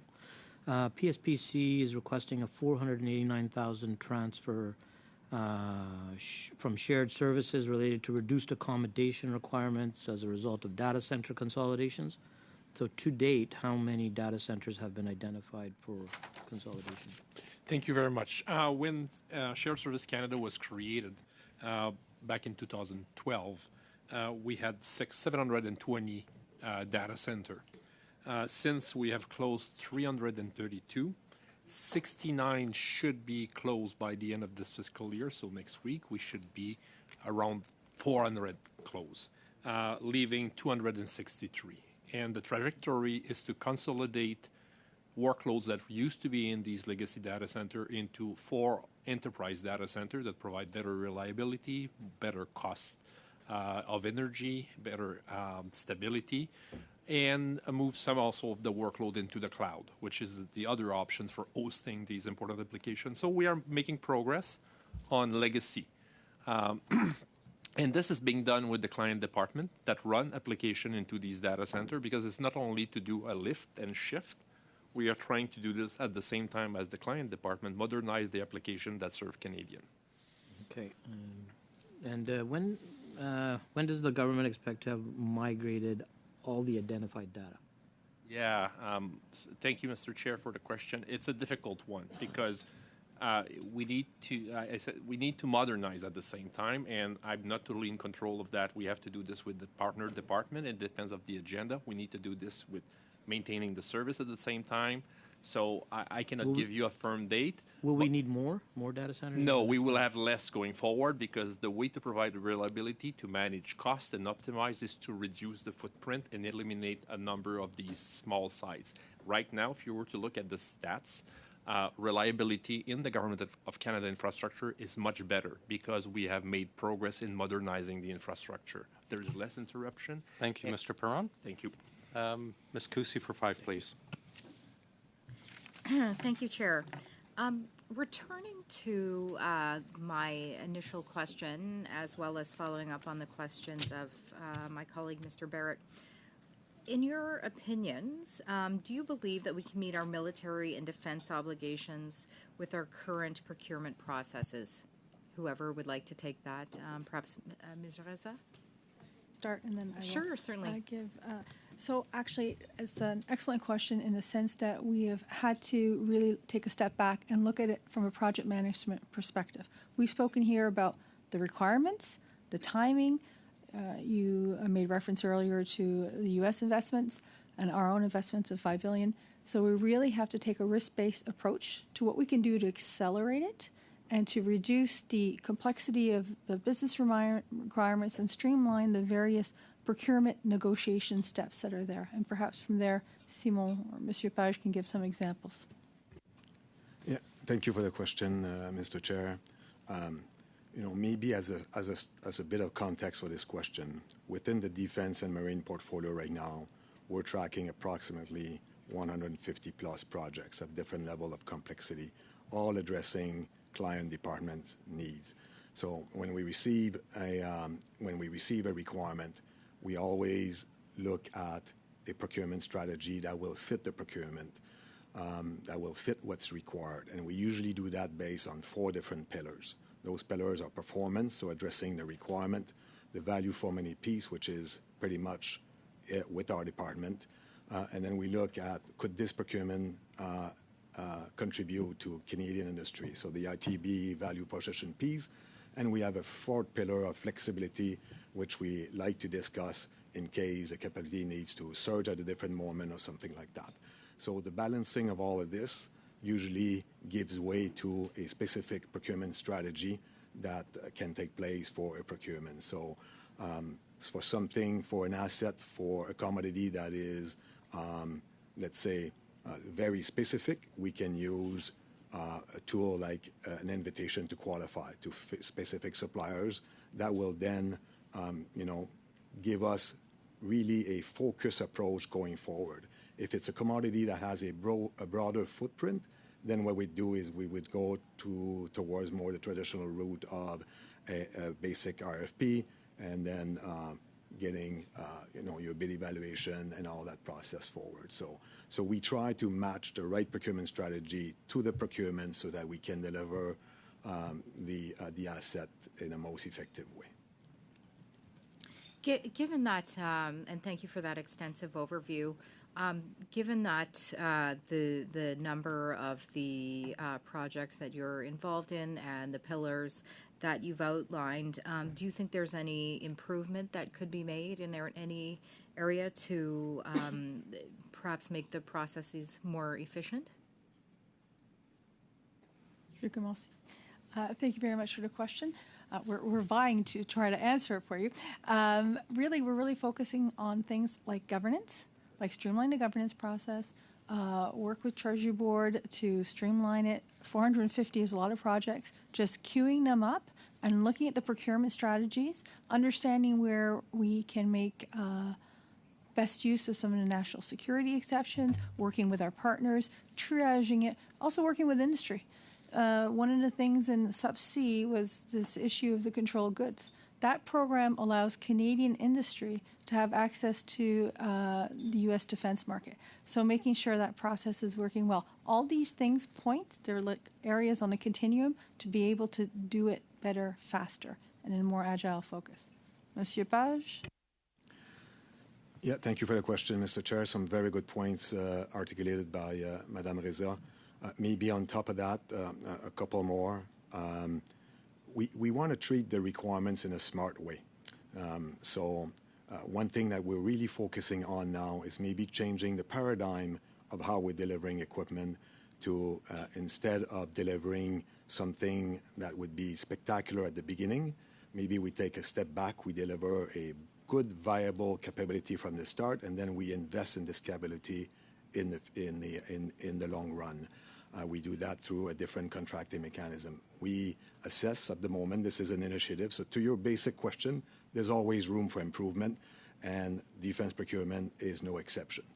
So we're looking at different things, and that's the one I just explained is one of them, where we would maintain a capability through the sustainment lens versus trying to get everything at the early beginning, giving us the agility for the asset to remain relevant in the field for the client departments and the men and women of the CAF and the Coast Guard.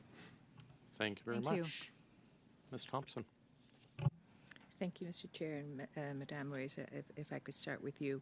What information can you provide regarding government's efforts to test the viability of a commercial pay and human resource solution to replace the current pay system as well as more than 33 human resource systems? Thank you very much for the question. I'll start and then I'll turn the floor to Monsieur Perron. I think you hit the nail on the head. There are approximately 45 different HR systems that feed Phoenix. So Phoenix has to scrub the data, has to understand and build the muscle in terms of how each of those systems works. So as we move towards an enterprise kind of a conduit to feed the Phoenix system, to stabilize it, to reduce the queue, to look at various elements, to work with the unions and Treasury Board to simplify the collective bargaining rules so that we are putting the right foot forward. We are also looking and working closely with Monsieur Perron in terms of what the next-gen system could do. So perhaps you could describe this. Thank you. Mr. Chair, where we are at into testing next-gen is we are finishing testing viability this spring. We have a couple of months of work to go.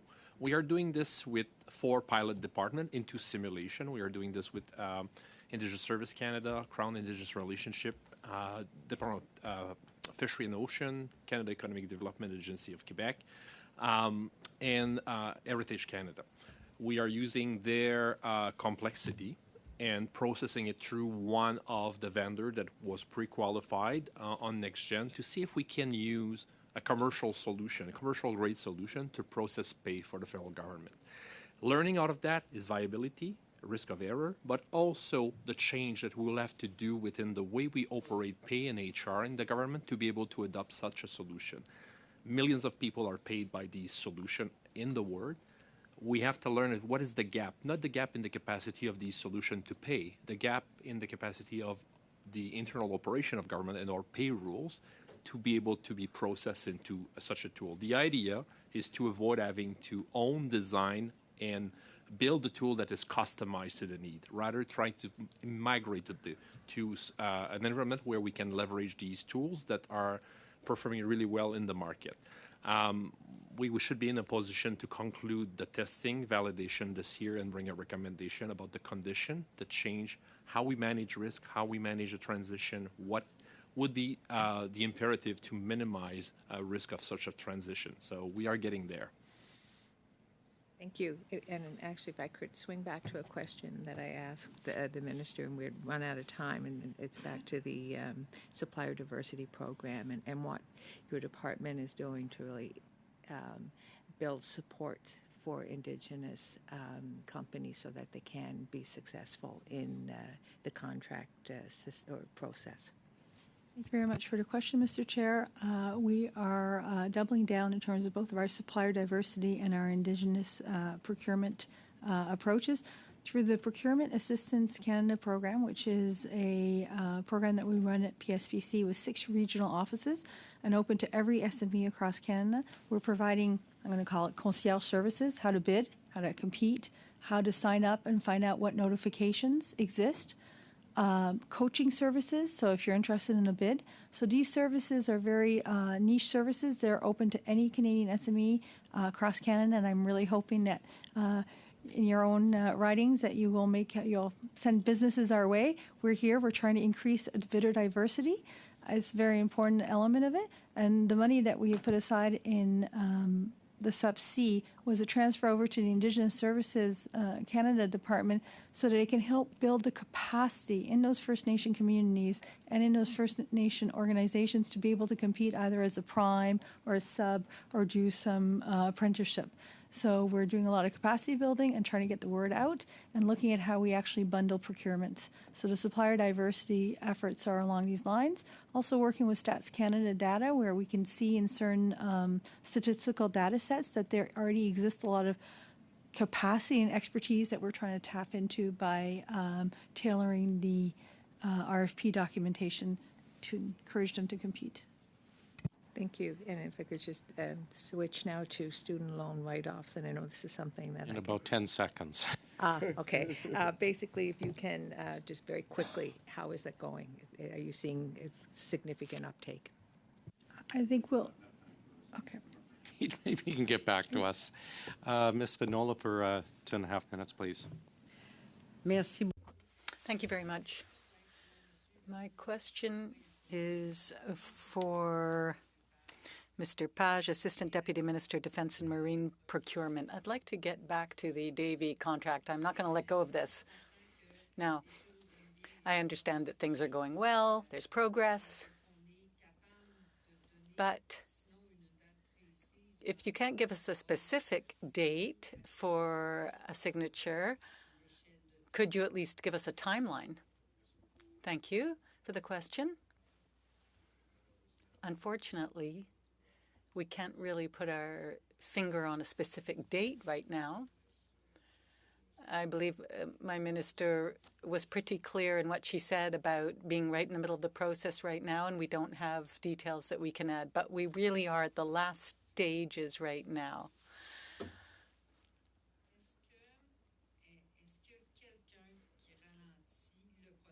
Is there anything slowing down that process? Is it someone within the Canadian government, within the Quebec government, within Davy, or any other supplementary or additional companies? I'm not going to say competitive companies because I think they're all complementary. But is there someone somewhere who's actually slowing down the process? Thank you for the question. The answer is no. However, there are many involved in the organizational process and in finalizing this qualifying process. So there are aspects of this that add to the complexity of the process. Thank you. Ms. Reza, I'd like to come back to the issue of French.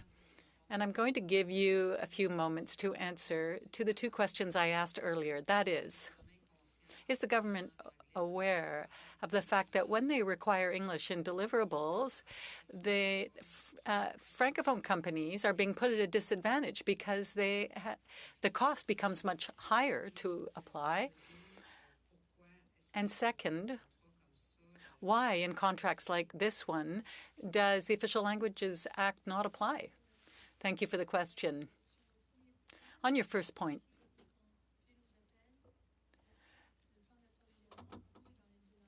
so when tendering is out, it's in both languages. When we receive services or products, it's in both official languages. But when it's a report, it's up to the client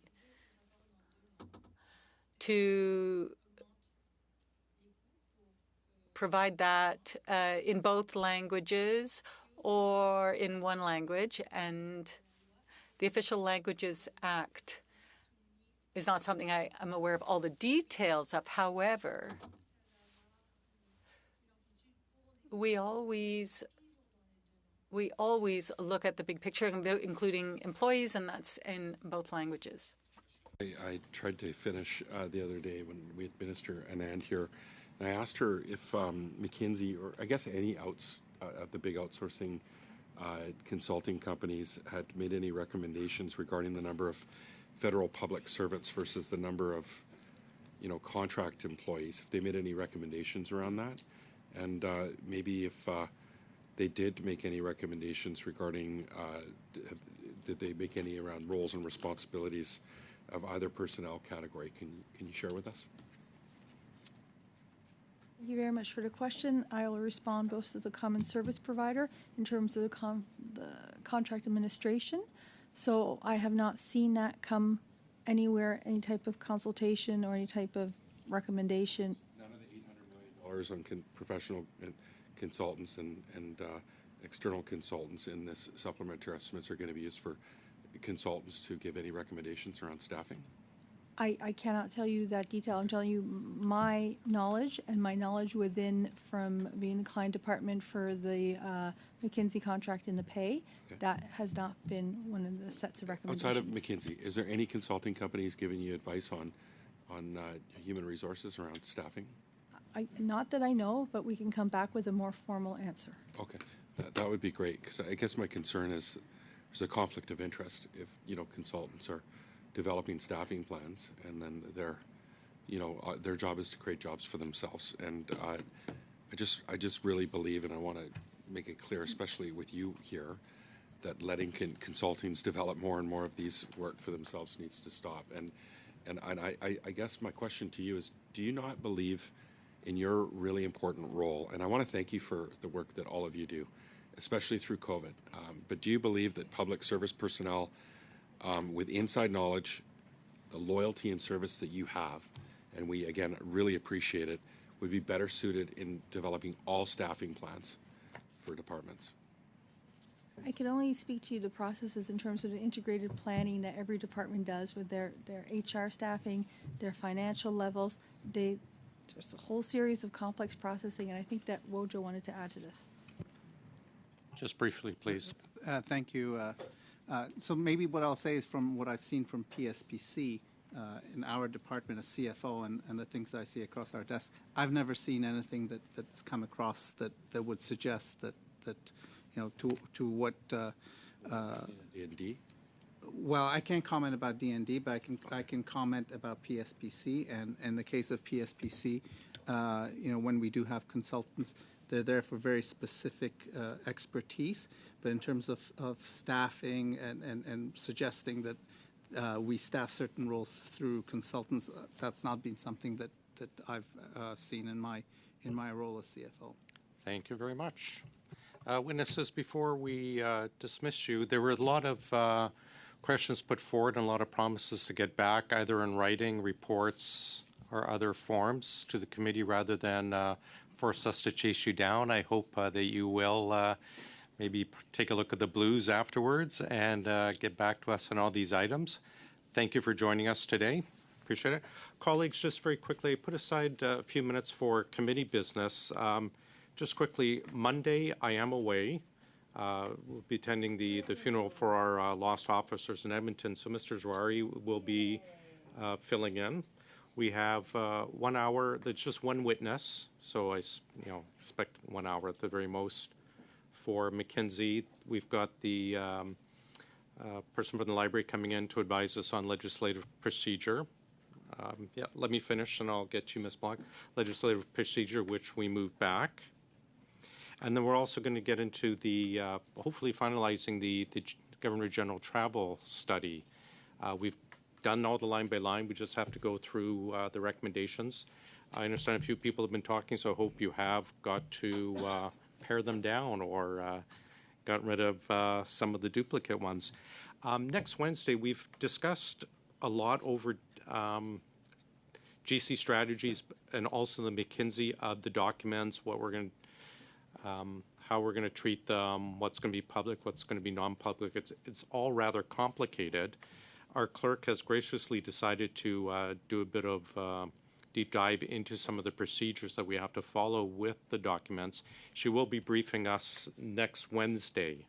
We'll put aside some time on the different options of all the various documents, as well as update us, I think, on the 91,000 pages that we've received so far. So thank you very much, Mr. Jouari. Thanks for covering for me on Monday. I appreciate it.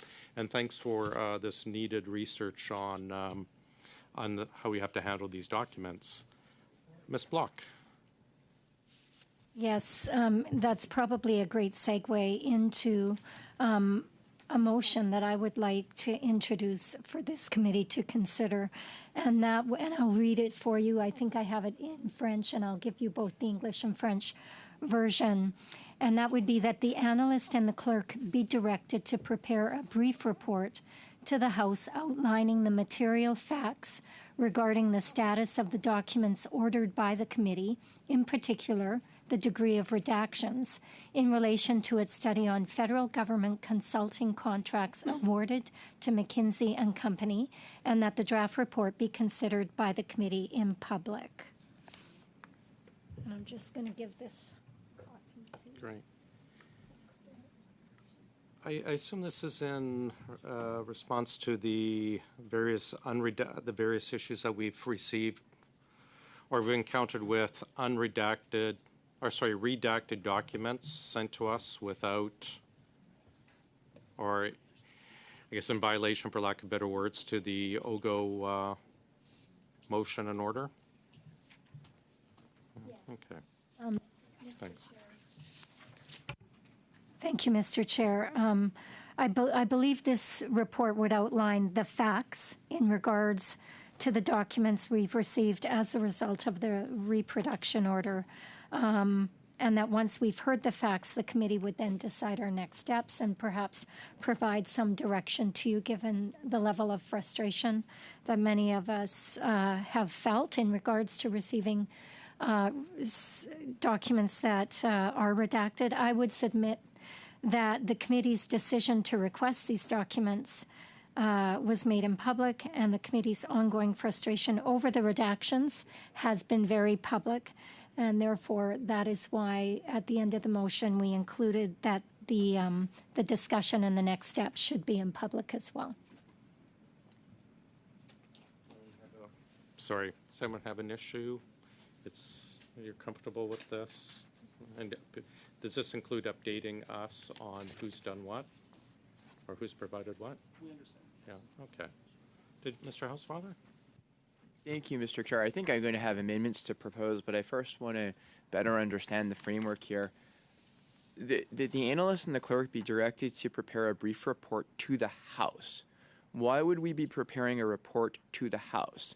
I have no problem if we prepare a report to the committee, understanding exactly what the status is of all of the different documents and seeing where there's a problem. And then if the committee understands that there's a problem, sending something perhaps to the House. But I would like, if Ms. Block would be agreeable, to say instead of sending the report to the House, say that the analyst and the clerk be directed to prepare a brief report to the committee outlining the material facts and status of the documents so we know what's actually happening. Because I thought now, at least in my crazy view, everybody had now agreed to provide unredacted documents. So I'd like to understand which departments are not agreeing or what their status is. And I also don't agree that draft report be considered by the committee in public. I think, as usual, we should get the report. We should discuss it. So if Ms. Block would agree to those two things, I think that would make me satisfied, because I do think we should know, and then we could decide based on what we know. But again, I leave it to my friend, and if that's okay, I'd propose those as two amendments, which we should basically change the words "a brief report to the committee" instead of "to the House," and take out "and that the draft report be considered by the committee in public."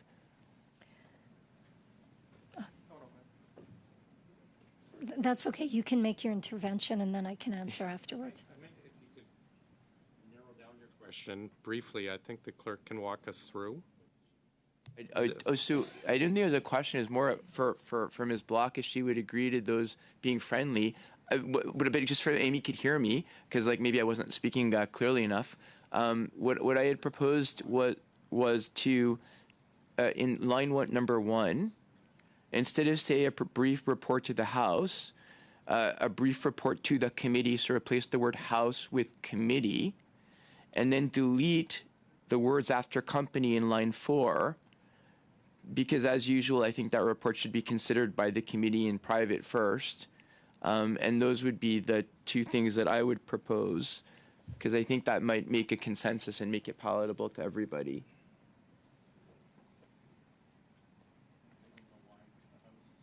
Committee? before the clerk begins, I would just let the committee members know that my office did work with the clerk on the wording of this, trying to understand the process, given the frustration that the committee has felt with various departments not following our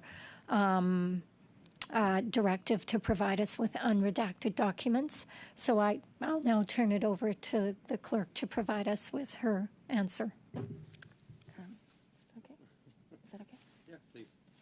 Thank you. So I've pulled the wording from this from previous motions, actually from OGGO, to report concerns of privilege to the House. So that was where the... I'm sorry, you can't hear me? I'm mask off and close to the microphone. I'll move it a little closer. Better? Sorry. Common problem. So I did pull the wording from previous motions, actually from previous OGGO motions, in order to report concerns of privilege to the House. And in reading it, I would understand that to be in the same way that a study motion is adopted, and so many meetings, and that the committee report its findings to the House. Now, when it's said, and we report the findings to the House, the draft report is always prepared by the analysts. It is always reviewed by members of the committee. They decide whether or not to adopt the report and whether or not to present the report to the committee. That is a series of motions. It would sort of be the same process for this report. It's just a slightly shorter type of report. That being said, if the committee decides it prefers the language a different way, it would certainly accomplish the same goals. So being consistent with other motions that have come forward in this regard. Mr. Kuzmierczak and then Mr. Johns. Thank you, Mr. Chair.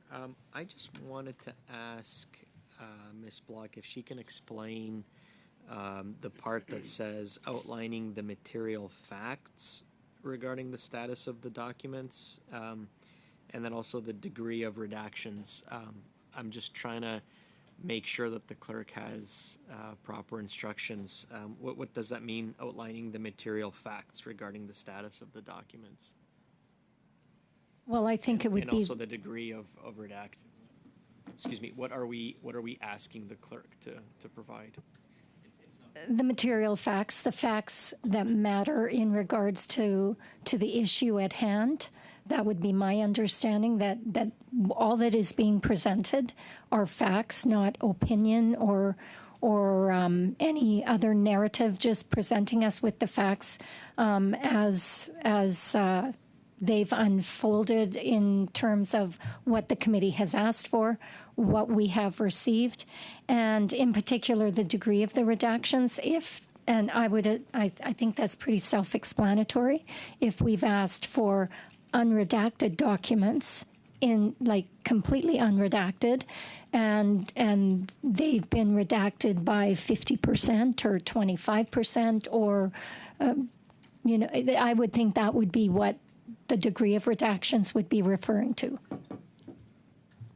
And I think, Mr. Chair, if I may, just really quickly, and I guess that's my concern, because I respect that the volume of documents that have been provided, and I'm just thinking about the clerk spending all of 2023 going through just to quantify all the redactions. So I'm just wondering, what's the level of quantification that we're looking for here in terms of describing the degree of redaction? The analyst can probably answer that. So he'll be doing it. I would just say that going through all the submissions that we've received would be an onerous task and would take a lot of time. Exactly. But just scanning through them, if there's some that are very heavily redacted, that you can just scroll through them and see page after blackouts. I guess that's what I'm trying to get, Mr. Chair, and I guess that's what I'm trying to figure out, to be more specific, so we save the analysts some time, because again, the volume of documents is unbelievable. I imagine we can leave it to the analyst to decide a But kind of would a it be? parameter. I just want to make sure that Ms. Block also receives a satisfactory report. And so I guess what I'm asking is, could it be simply where the analysts they have the latitude to pull samples to say, this is a heavily redacted document, should never have been this redacted, or do you want to quantify 50% of all the documents are redacted or 20% of the words were redacted? I just wanted to get more specific on that, just to make sure that, again, we save time, but also balance it with making sure that the report is satisfactory to Ms. Block and to the committee. Mr. Johns and Mr. Barrett, but just quickly on that, I mentioned the analysts can put in their recommendation for us. They've done similar reports before, but I think, well, you're not listening. Part of the issue as well is we've had departments outright refuse 100% to give us anything, despite the order. And we've also seen twice now D&D and CBSA who have said, well, we'll decide, not Parliament, but as a chair, that is my concern about some of these out and out refusing. I think 2 departments said no, get lost, and then the others have said, yeah, we'll get back to you. But Mr. Johns and Mr. Barrett. Sure. Well, first, thanks to Ms. Block for tabling this motion.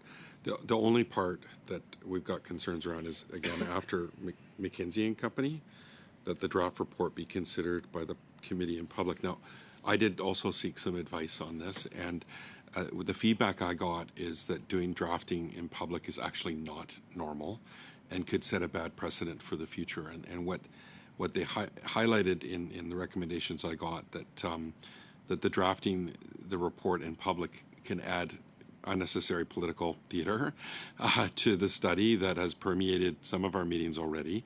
And Canadians expect that the committee deliver meaningful recommendations to the government, and turning the drafting into, what we've seen in the past, theater and unnecessary, I think, delays, really, that the work that OGGO needs to do could be a problem. And that all parties on the committee have the opportunity, obviously, to disagree or to add to the conclusions of the committee's report through supplementary and dissenting reports, which is the norm from any committee I've been on and report I've been a part of, and that public disagreements can be shared through those avenues without disrupting the work of the committee. So that's just the feedback that I wanted to relay from the NDP. Really appreciate Ms. Block bringing this forward so we can get the clerk to work on this.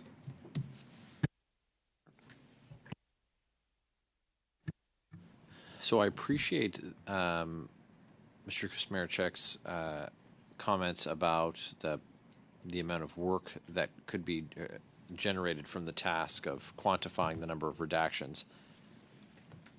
But I think it's so important that we start from a point of understanding that redactions numbering greater than 0 are a contempt of Parliament. They're a contempt of what has been ordered of these departments. So the gravity of the situation really needs to be driven home, because as described by the analysts, when they're scrolling through pages and they're all blacked out, and described by the chair, 100% unwillingness to cooperate, I do think that that's important. So number of words versus number of lines versus number of pages. A percentage is interesting. I think that the chair suggested that we defer to the analysts for how they define or how they break it down. I think that's not prescribed, but I do think it's important that we don't just say that there's some redactions. There is 100% non-compliance in some cases, and frankly, we had a minister say that, well, they were going to strike a balance. The balance is full compliance with the order or disputing the lawful authority of this committee. And so I think it's really important, and I don't believe that there's any disagreement, but I just think it's important that we do have a number and not just a description, so that it's the gravity of this is understood, because it's though the volume of documents is beyond substantial, it's a lot. The amount of redactions are beyond unacceptable, and so I think it's important to quantify that, and I'm sure I've oversold my point here, but it's shocking. Father? Thanks, Mr. Chair. So two things. I want to make sure that it's understood that I'm putting an amendment on the floor to replace the word "to the House" to the committee, and striking, as Mr. Johns mentioned, the last words, and that the report be considered by the committee in public. I think, again, for the same reasons that he outlined, we would be better to consider it in private. Let me Let me just interrupt you for 2 secs. Are we comfortable if we try and tackle this together? Are we comfortable if we change it to in camera, as Mr. Johns suggested? Just the draft. Yeah. The rest of I want open. Yeah, if we're Okay. if you're not, then we'll just let Mr. Housefather continue. I would just like a point of clarification, so perhaps Why after. don't you go ahead, Mr. Housefather? But she wants a point of clarity. I don't mind. She can. Well, it was for Mr. John, so I don't want to interrupt your intervention by asking for a clarification from got Mr. it. Johns. Got it. I understand. So basically, Mr. Chair, these two amendments, because I presume that if I take out in the draft report be considered by the committee in public, it would be as normal considered by the committee in camera. I wanted to come to the committee because I want to understand, before I agree that something should be referred to the House, I want to understand the scope of what the issues are. And I also want to understand what we've done to make the departments remedy their breach. I would like to have seen, for example, to know from the analyst and the clerk, based on that the chair, we've looked at this, the chairs were into each department that was in breach, and they still didn't do anything. So that, to me, I want to understand before I agree that the matter be referred to the House. But I agree with Michael in terms of what he said, that certainly if there's heavily redacted documents when the committee ordered unredacted documents, that's not acceptable whatsoever. But I wanted, so I'm almost wondering, and that'll be a separate point, but it's not part of my amendment, that to me, the main thing, instead of spending hundreds of hours, what are the departments that didn't comply? What is the list of the departments that didn't comply? And can they tell us, was it hugely non-compliant, or did they just strike somebody's name and email address for privacy reasons, which to me wouldn't be an egregious breach? Like that. So those are the. But my amendment, Mr. Chair, just to again clarify, is just to replace the word House with committee and to strike the last sentence after the word company. Thank you. Great. I think I can ask our answer for the analysts. Yes, all of our efforts, written and otherwise, to get these documents will be part of the report as is traditionally done. Ms. Block? Just a point of clarification for Mr. Johns. The draft report that's being considered is the report that's being written by the analysts on this one issue, right? It's not a report on the McKinsey study. No, I'm aware. Right? Okay, I just want to clarify that. And I am fine with yes, on the McKinsey documents. It's not on the study that we're doing, actually. So I am fine with ending the motion at company. But my understanding is that the chair has reached the end of all options that he has in requesting, in getting compliance from the individuals who have been submitting documents, and that will be part of a report, and that the actual report that we adopt will be presented to the House. That's my understanding, which is why I would leave the wording as is and as based on what has been put forward in motions before by the OGGO committee when there are issues like this before it. Mr. Housefather, sorry. Thank you very much, Mr. Chair, and I appreciate what my colleague is saying. In Kelly, I obviously understand. For me, though, until I understand the scope of it, I don't necessarily agree to refer it to the House. I need to understand the scope, which is why I'd like to see a report to the committee from the analysts that explain to us what's happened, qu'est-ce qui s'est arrivé, et quand je comprends bien. And when I fully understand what did happen, and if there was unacceptable redaction, then yes, there can be a report to the House. But first, I want to have it come to the committee without me having to commit to going to the House. Because when you send something to House, that's a sanction. It's an indication that the committee isn't satisfied. So I'm not ready yet to say yes to that.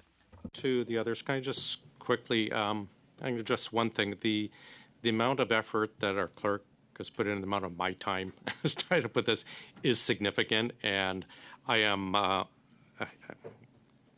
disappointed. I'm going to use that phrase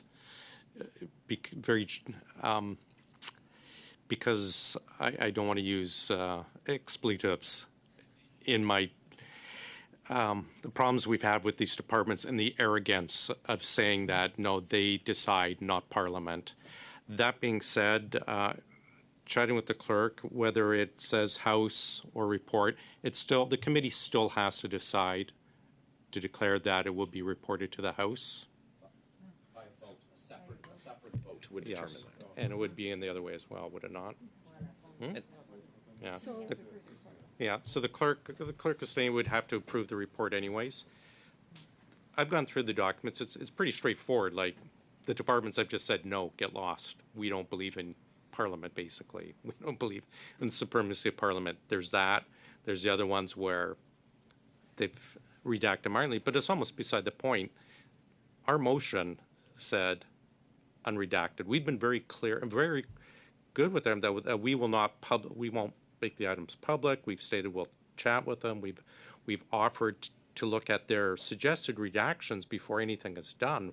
We as a committee, the clerk, we've been over backwards for these departments, and they have just thrown it in our face. And I'm trying not to get angry here over their refusal to comply with very, very reasonable options that we've given them. But that being said, the clerk, and she knows this a lot better than me, I will state that when it does come back, we will have to, whether it's report to the House as worded here or report to the committee, it still has to be voted on to send it to the House.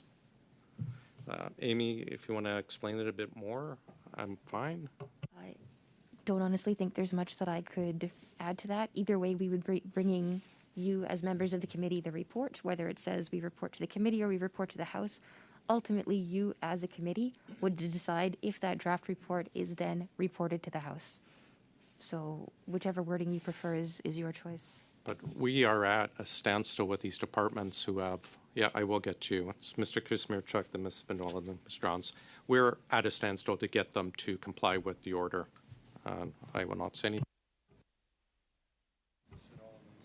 Thank you, Mr. Chair. And again, I want to go back to our instructions to the analysts.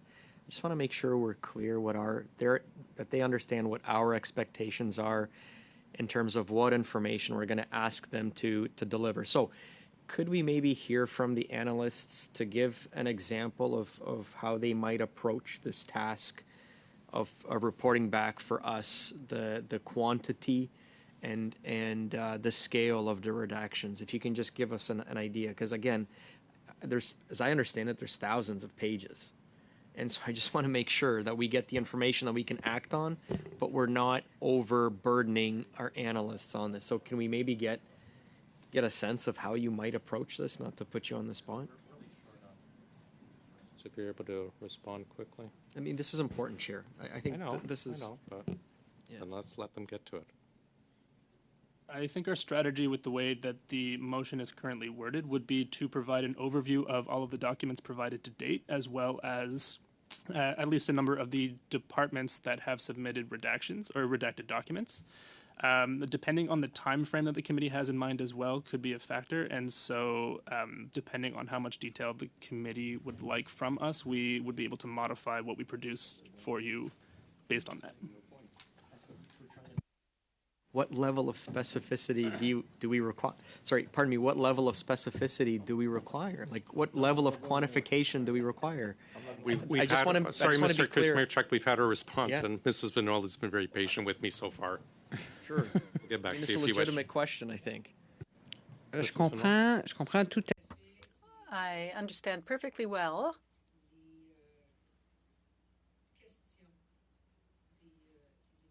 the questions coming from the members opposite.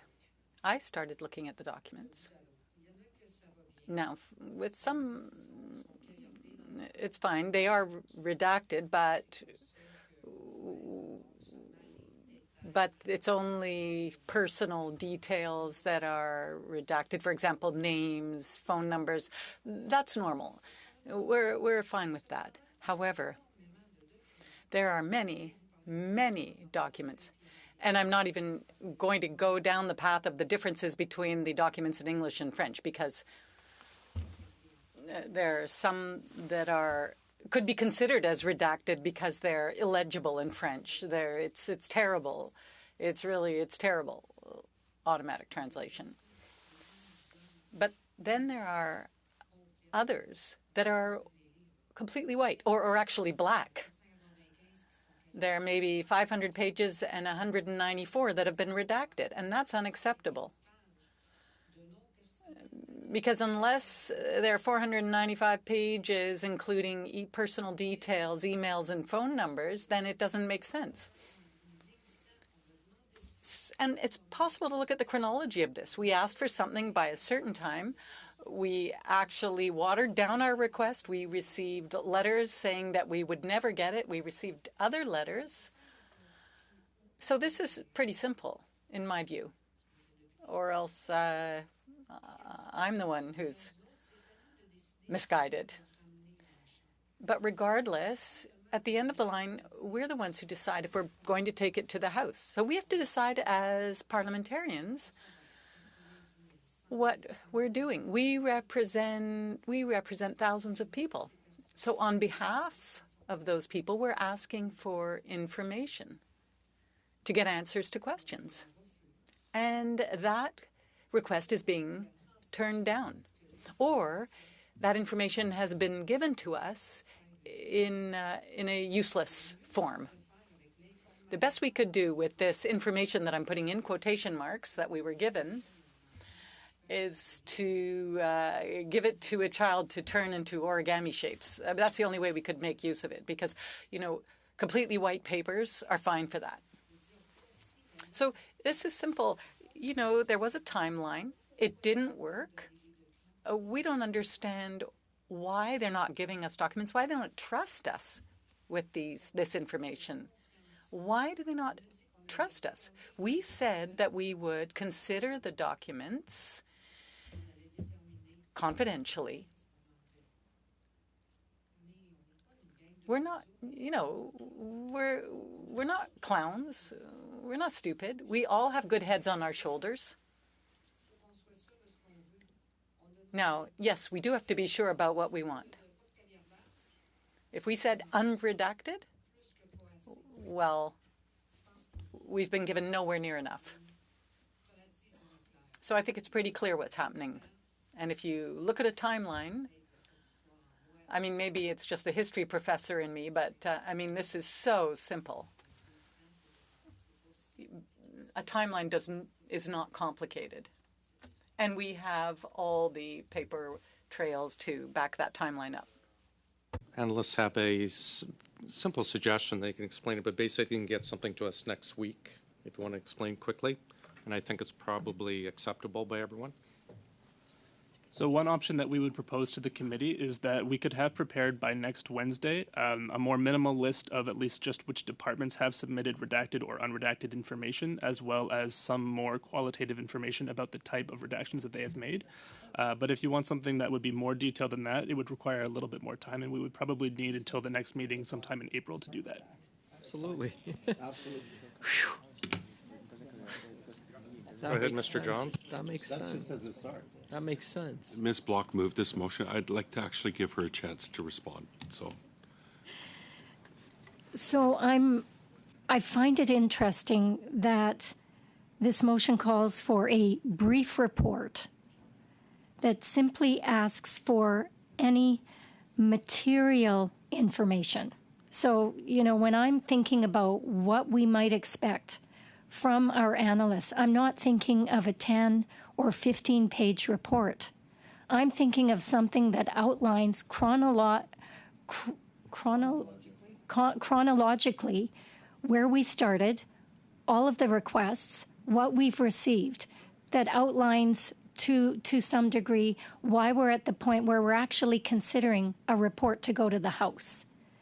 And I think that's fairly evident in the motion that's in front of you. I completely understand why you want to have this conversation not in public, but I think everything else is fairly self-explanatory. Go ahead, Mr. Johns. I'm hoping, Mr. Housefather, that you've got two amendments really in your amendment. I mean, do you want to move the first portion and we vote on that, or the second one, or do you want to maybe come back with something that's we can all support? I mean, sorry. Sorry, go ahead. So, Mr. Chair, yeah, I appreciate my colleague's comment. I don't think, all I'm saying is that the report would come to the committee. I don't know why we would say now it's a report to the House. It's a report to the committee. And so I don't see anything wrong with my amendment.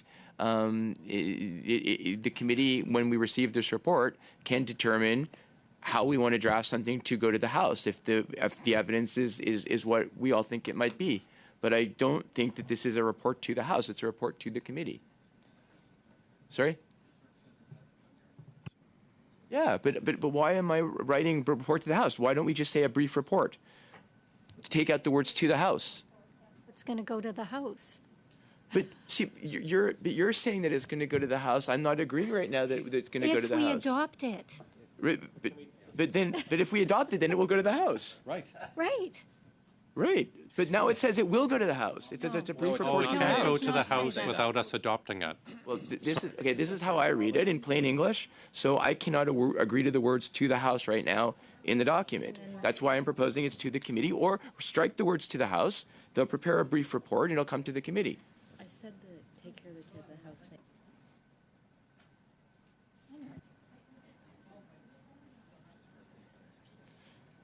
Si on biffe les mots à la Chambre. So if we strike out to the House, then a brief report will come to the committee, and then we can decide whether it should go to the House or not. But right now, I can't decide whether or not it should go to the House. When I read it, I mean, perhaps I'm wrong, but the way I read it is that it's going to go to the House. Okay, so the amendment, the amendment is that the analyst and the clerk be directed to prepare a brief report to the committee. Is that? Yes. Okay, so I'd like to move a sub-amendment that the motion read that the analysts and the clerk be directed to prepare a brief report to the House, and that Mr. Housefather's change at the bottom with respect to the report being considered in camera. That was the last line. Yes? Yeah, or Mr. Housefather, we can just vote on two separate amendments from Mr. Housefather. But he said he'd like it to stand. So I'll amend his amendment unless I'm not allowed. And if it's not, if my sub amendment is not in order. You have to vote on the amendment, then it fails. Oh, sorry.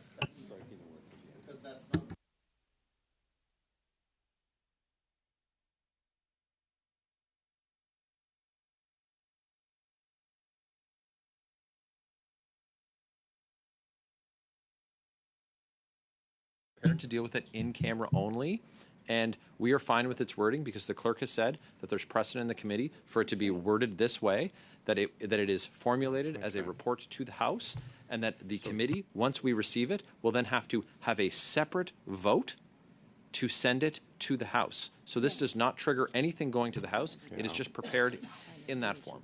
So, yeah. Sorry, I'll just interrupt. What you're proposing is not something that can be done procedurally, I'm afraid.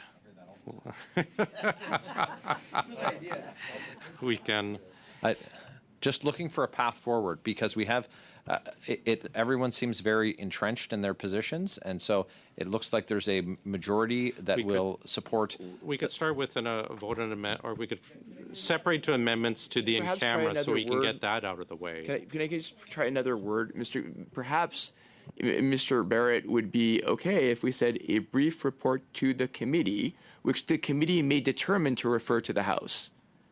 Because otherwise, it makes no sense. Why do we need to say it's a report to the House right now when it's a report to the committee? Like, I've never seen this in any other committee I've been on written like this. To the clerk. Yeah, okay, so. Same here. And she has said that it's She said it could go either way. She said either one was fine. Okay, then let's vote on it. And that it was written consistent with other motions.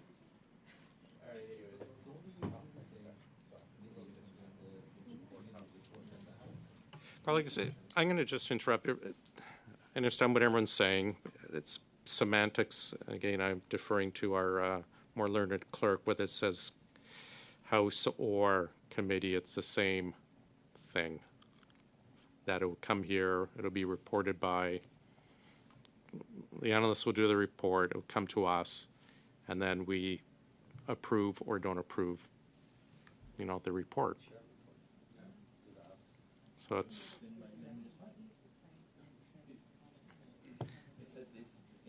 What do you?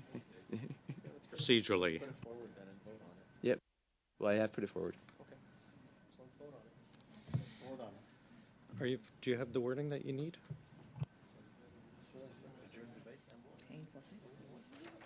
I believe so. I'm just checking on the wording. Kara, if we could just bear with me, folks. Sorry, while the clerk is going through her notes, Mrs. Vinola, and then Mr. Johns, Mr. Johns, Mrs. Vinola has the floor, quickly.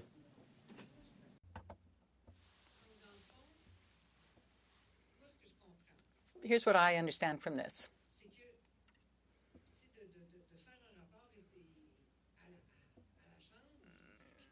In order for a report to get to the House, it has to go through us, and we have to be able to vote on that report.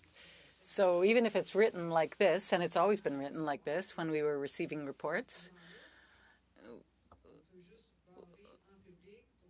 we can not do it in public, but for it to get to the House, we have to vote on it.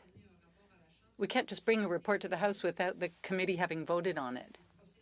That's the way it works procedurally. That's the way it is. It's ironclad.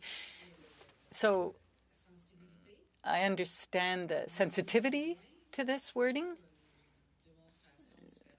but it's not different from anything else we've done previously in other situations, even with subcommittee reports. So it has to be voted on, whether it's written this way or the other way. Either way, if we vote to not send it to the House, it won't go to the House. If we vote for it to go to the House, then it will go. But we're not obliged to send it to the House. It has to go through us first. Problem with our amendment? Parce que je ne suis pas d'accord. Well, because I don't agree. Because that's not how I read. That's not how I read this. We just clarify that we're going to vote on the first amendment, and then we can vote on the second amendment, which is deleting it would the require line two after separate McKinsey. He did amendments. They're two separate amendments. No, he moved it as one. Okay, well, It would I'll have move to be this- two I'll move separate it ones. after. If we wish to vote on it separately, as in camera versus the. Sorry.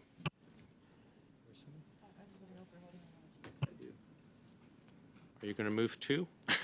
You know, Or just one? I just find it I find it funny. We've received an amendment, a proposed motion, literally an hour before the meeting, not giving us time to review the wording, consult with others about the wording, determine what the wording actually means. I have not ever seen, if the committee has not decided to eventually send a report to the House, and nor have my colleagues, seen the words that agreeing to send something to the House or saying a report is sent to the House where we haven't necessarily agreed in the end that the report should go to the House. I don't have all the material facts. Je fie sur qu'est-ce que ma collègue. I can only go by what my colleague said on redactions, but the fact is that I have not seen everything. I haven't seen all the letters that were sent to all the departments. And if the meaning is the same, regardless of how we write it, then why would you not accept an amendment then?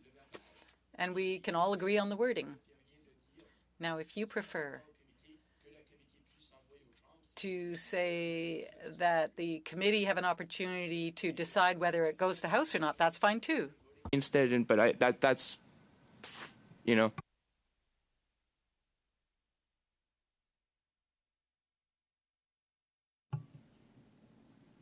Anyone else wish to speak on it?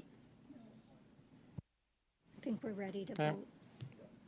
So we'll call on the one amendment. Is that correct? Yeah. No. It's one amendment. Mr. Housefather's not splitting it into two amendments. Yes. But you can. Just the one amendment. You can amend it the way you want to when we're done dealing with his. Okay. Right. We'll call the vote on the amendment. Why don't you go ahead and read the motion?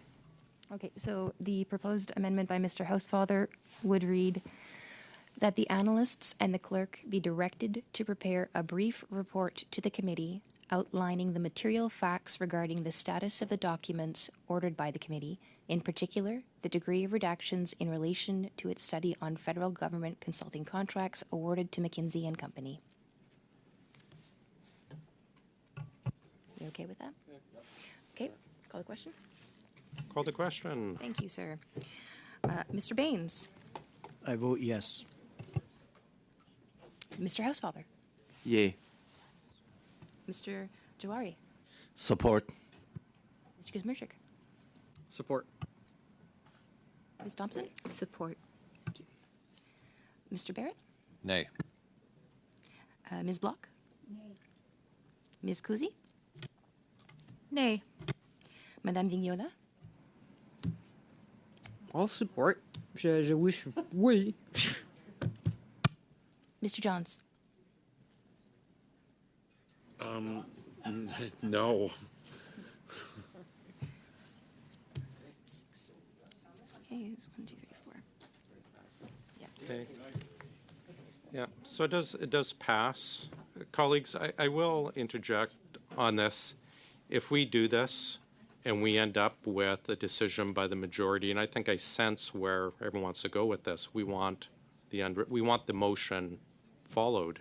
If we go down a path of perpetual blockage or filibustering this is going to set a horrible precedence for every department that they can just thumb their noses at Parliament whenever they wish. And again, to have departments out and out just say, no, we're not providing this, we don't care, is horrific. And again, I hope we will move forward in getting the documents, or at least the motion, followed. But the motion as set passed, I understand our analysts will have something for the amendment. Sorry. Someone wishing to speak on? Hold on. Are you speaking on the main motion as amended? No, just some comments you made. Okay, we'll get to that later when we're done. Anyone wish to speak on the main motion as amended? Call the question. On the motion as amended, Mr. Baines. Yes. Mr. Housefather. Yes. Mr. Jawari. Yes. Mr. Kuzmirchik. Yes. Ms. Thompson. Yes. Mr. Barrett. Yay. Ms. Block. Ms. Kuzi. Yes. Madame Vignola. Oui. Merci. Et Mr. Johns. Yes. Wonderful. Late as always. Unless there's something else, perhaps we can have our discussion offline, Mr. Shawari. If there's nothing else, colleagues, thank you. Translators, thank you very much. We apologize for keeping you waiting. Nothing. We are adjourned.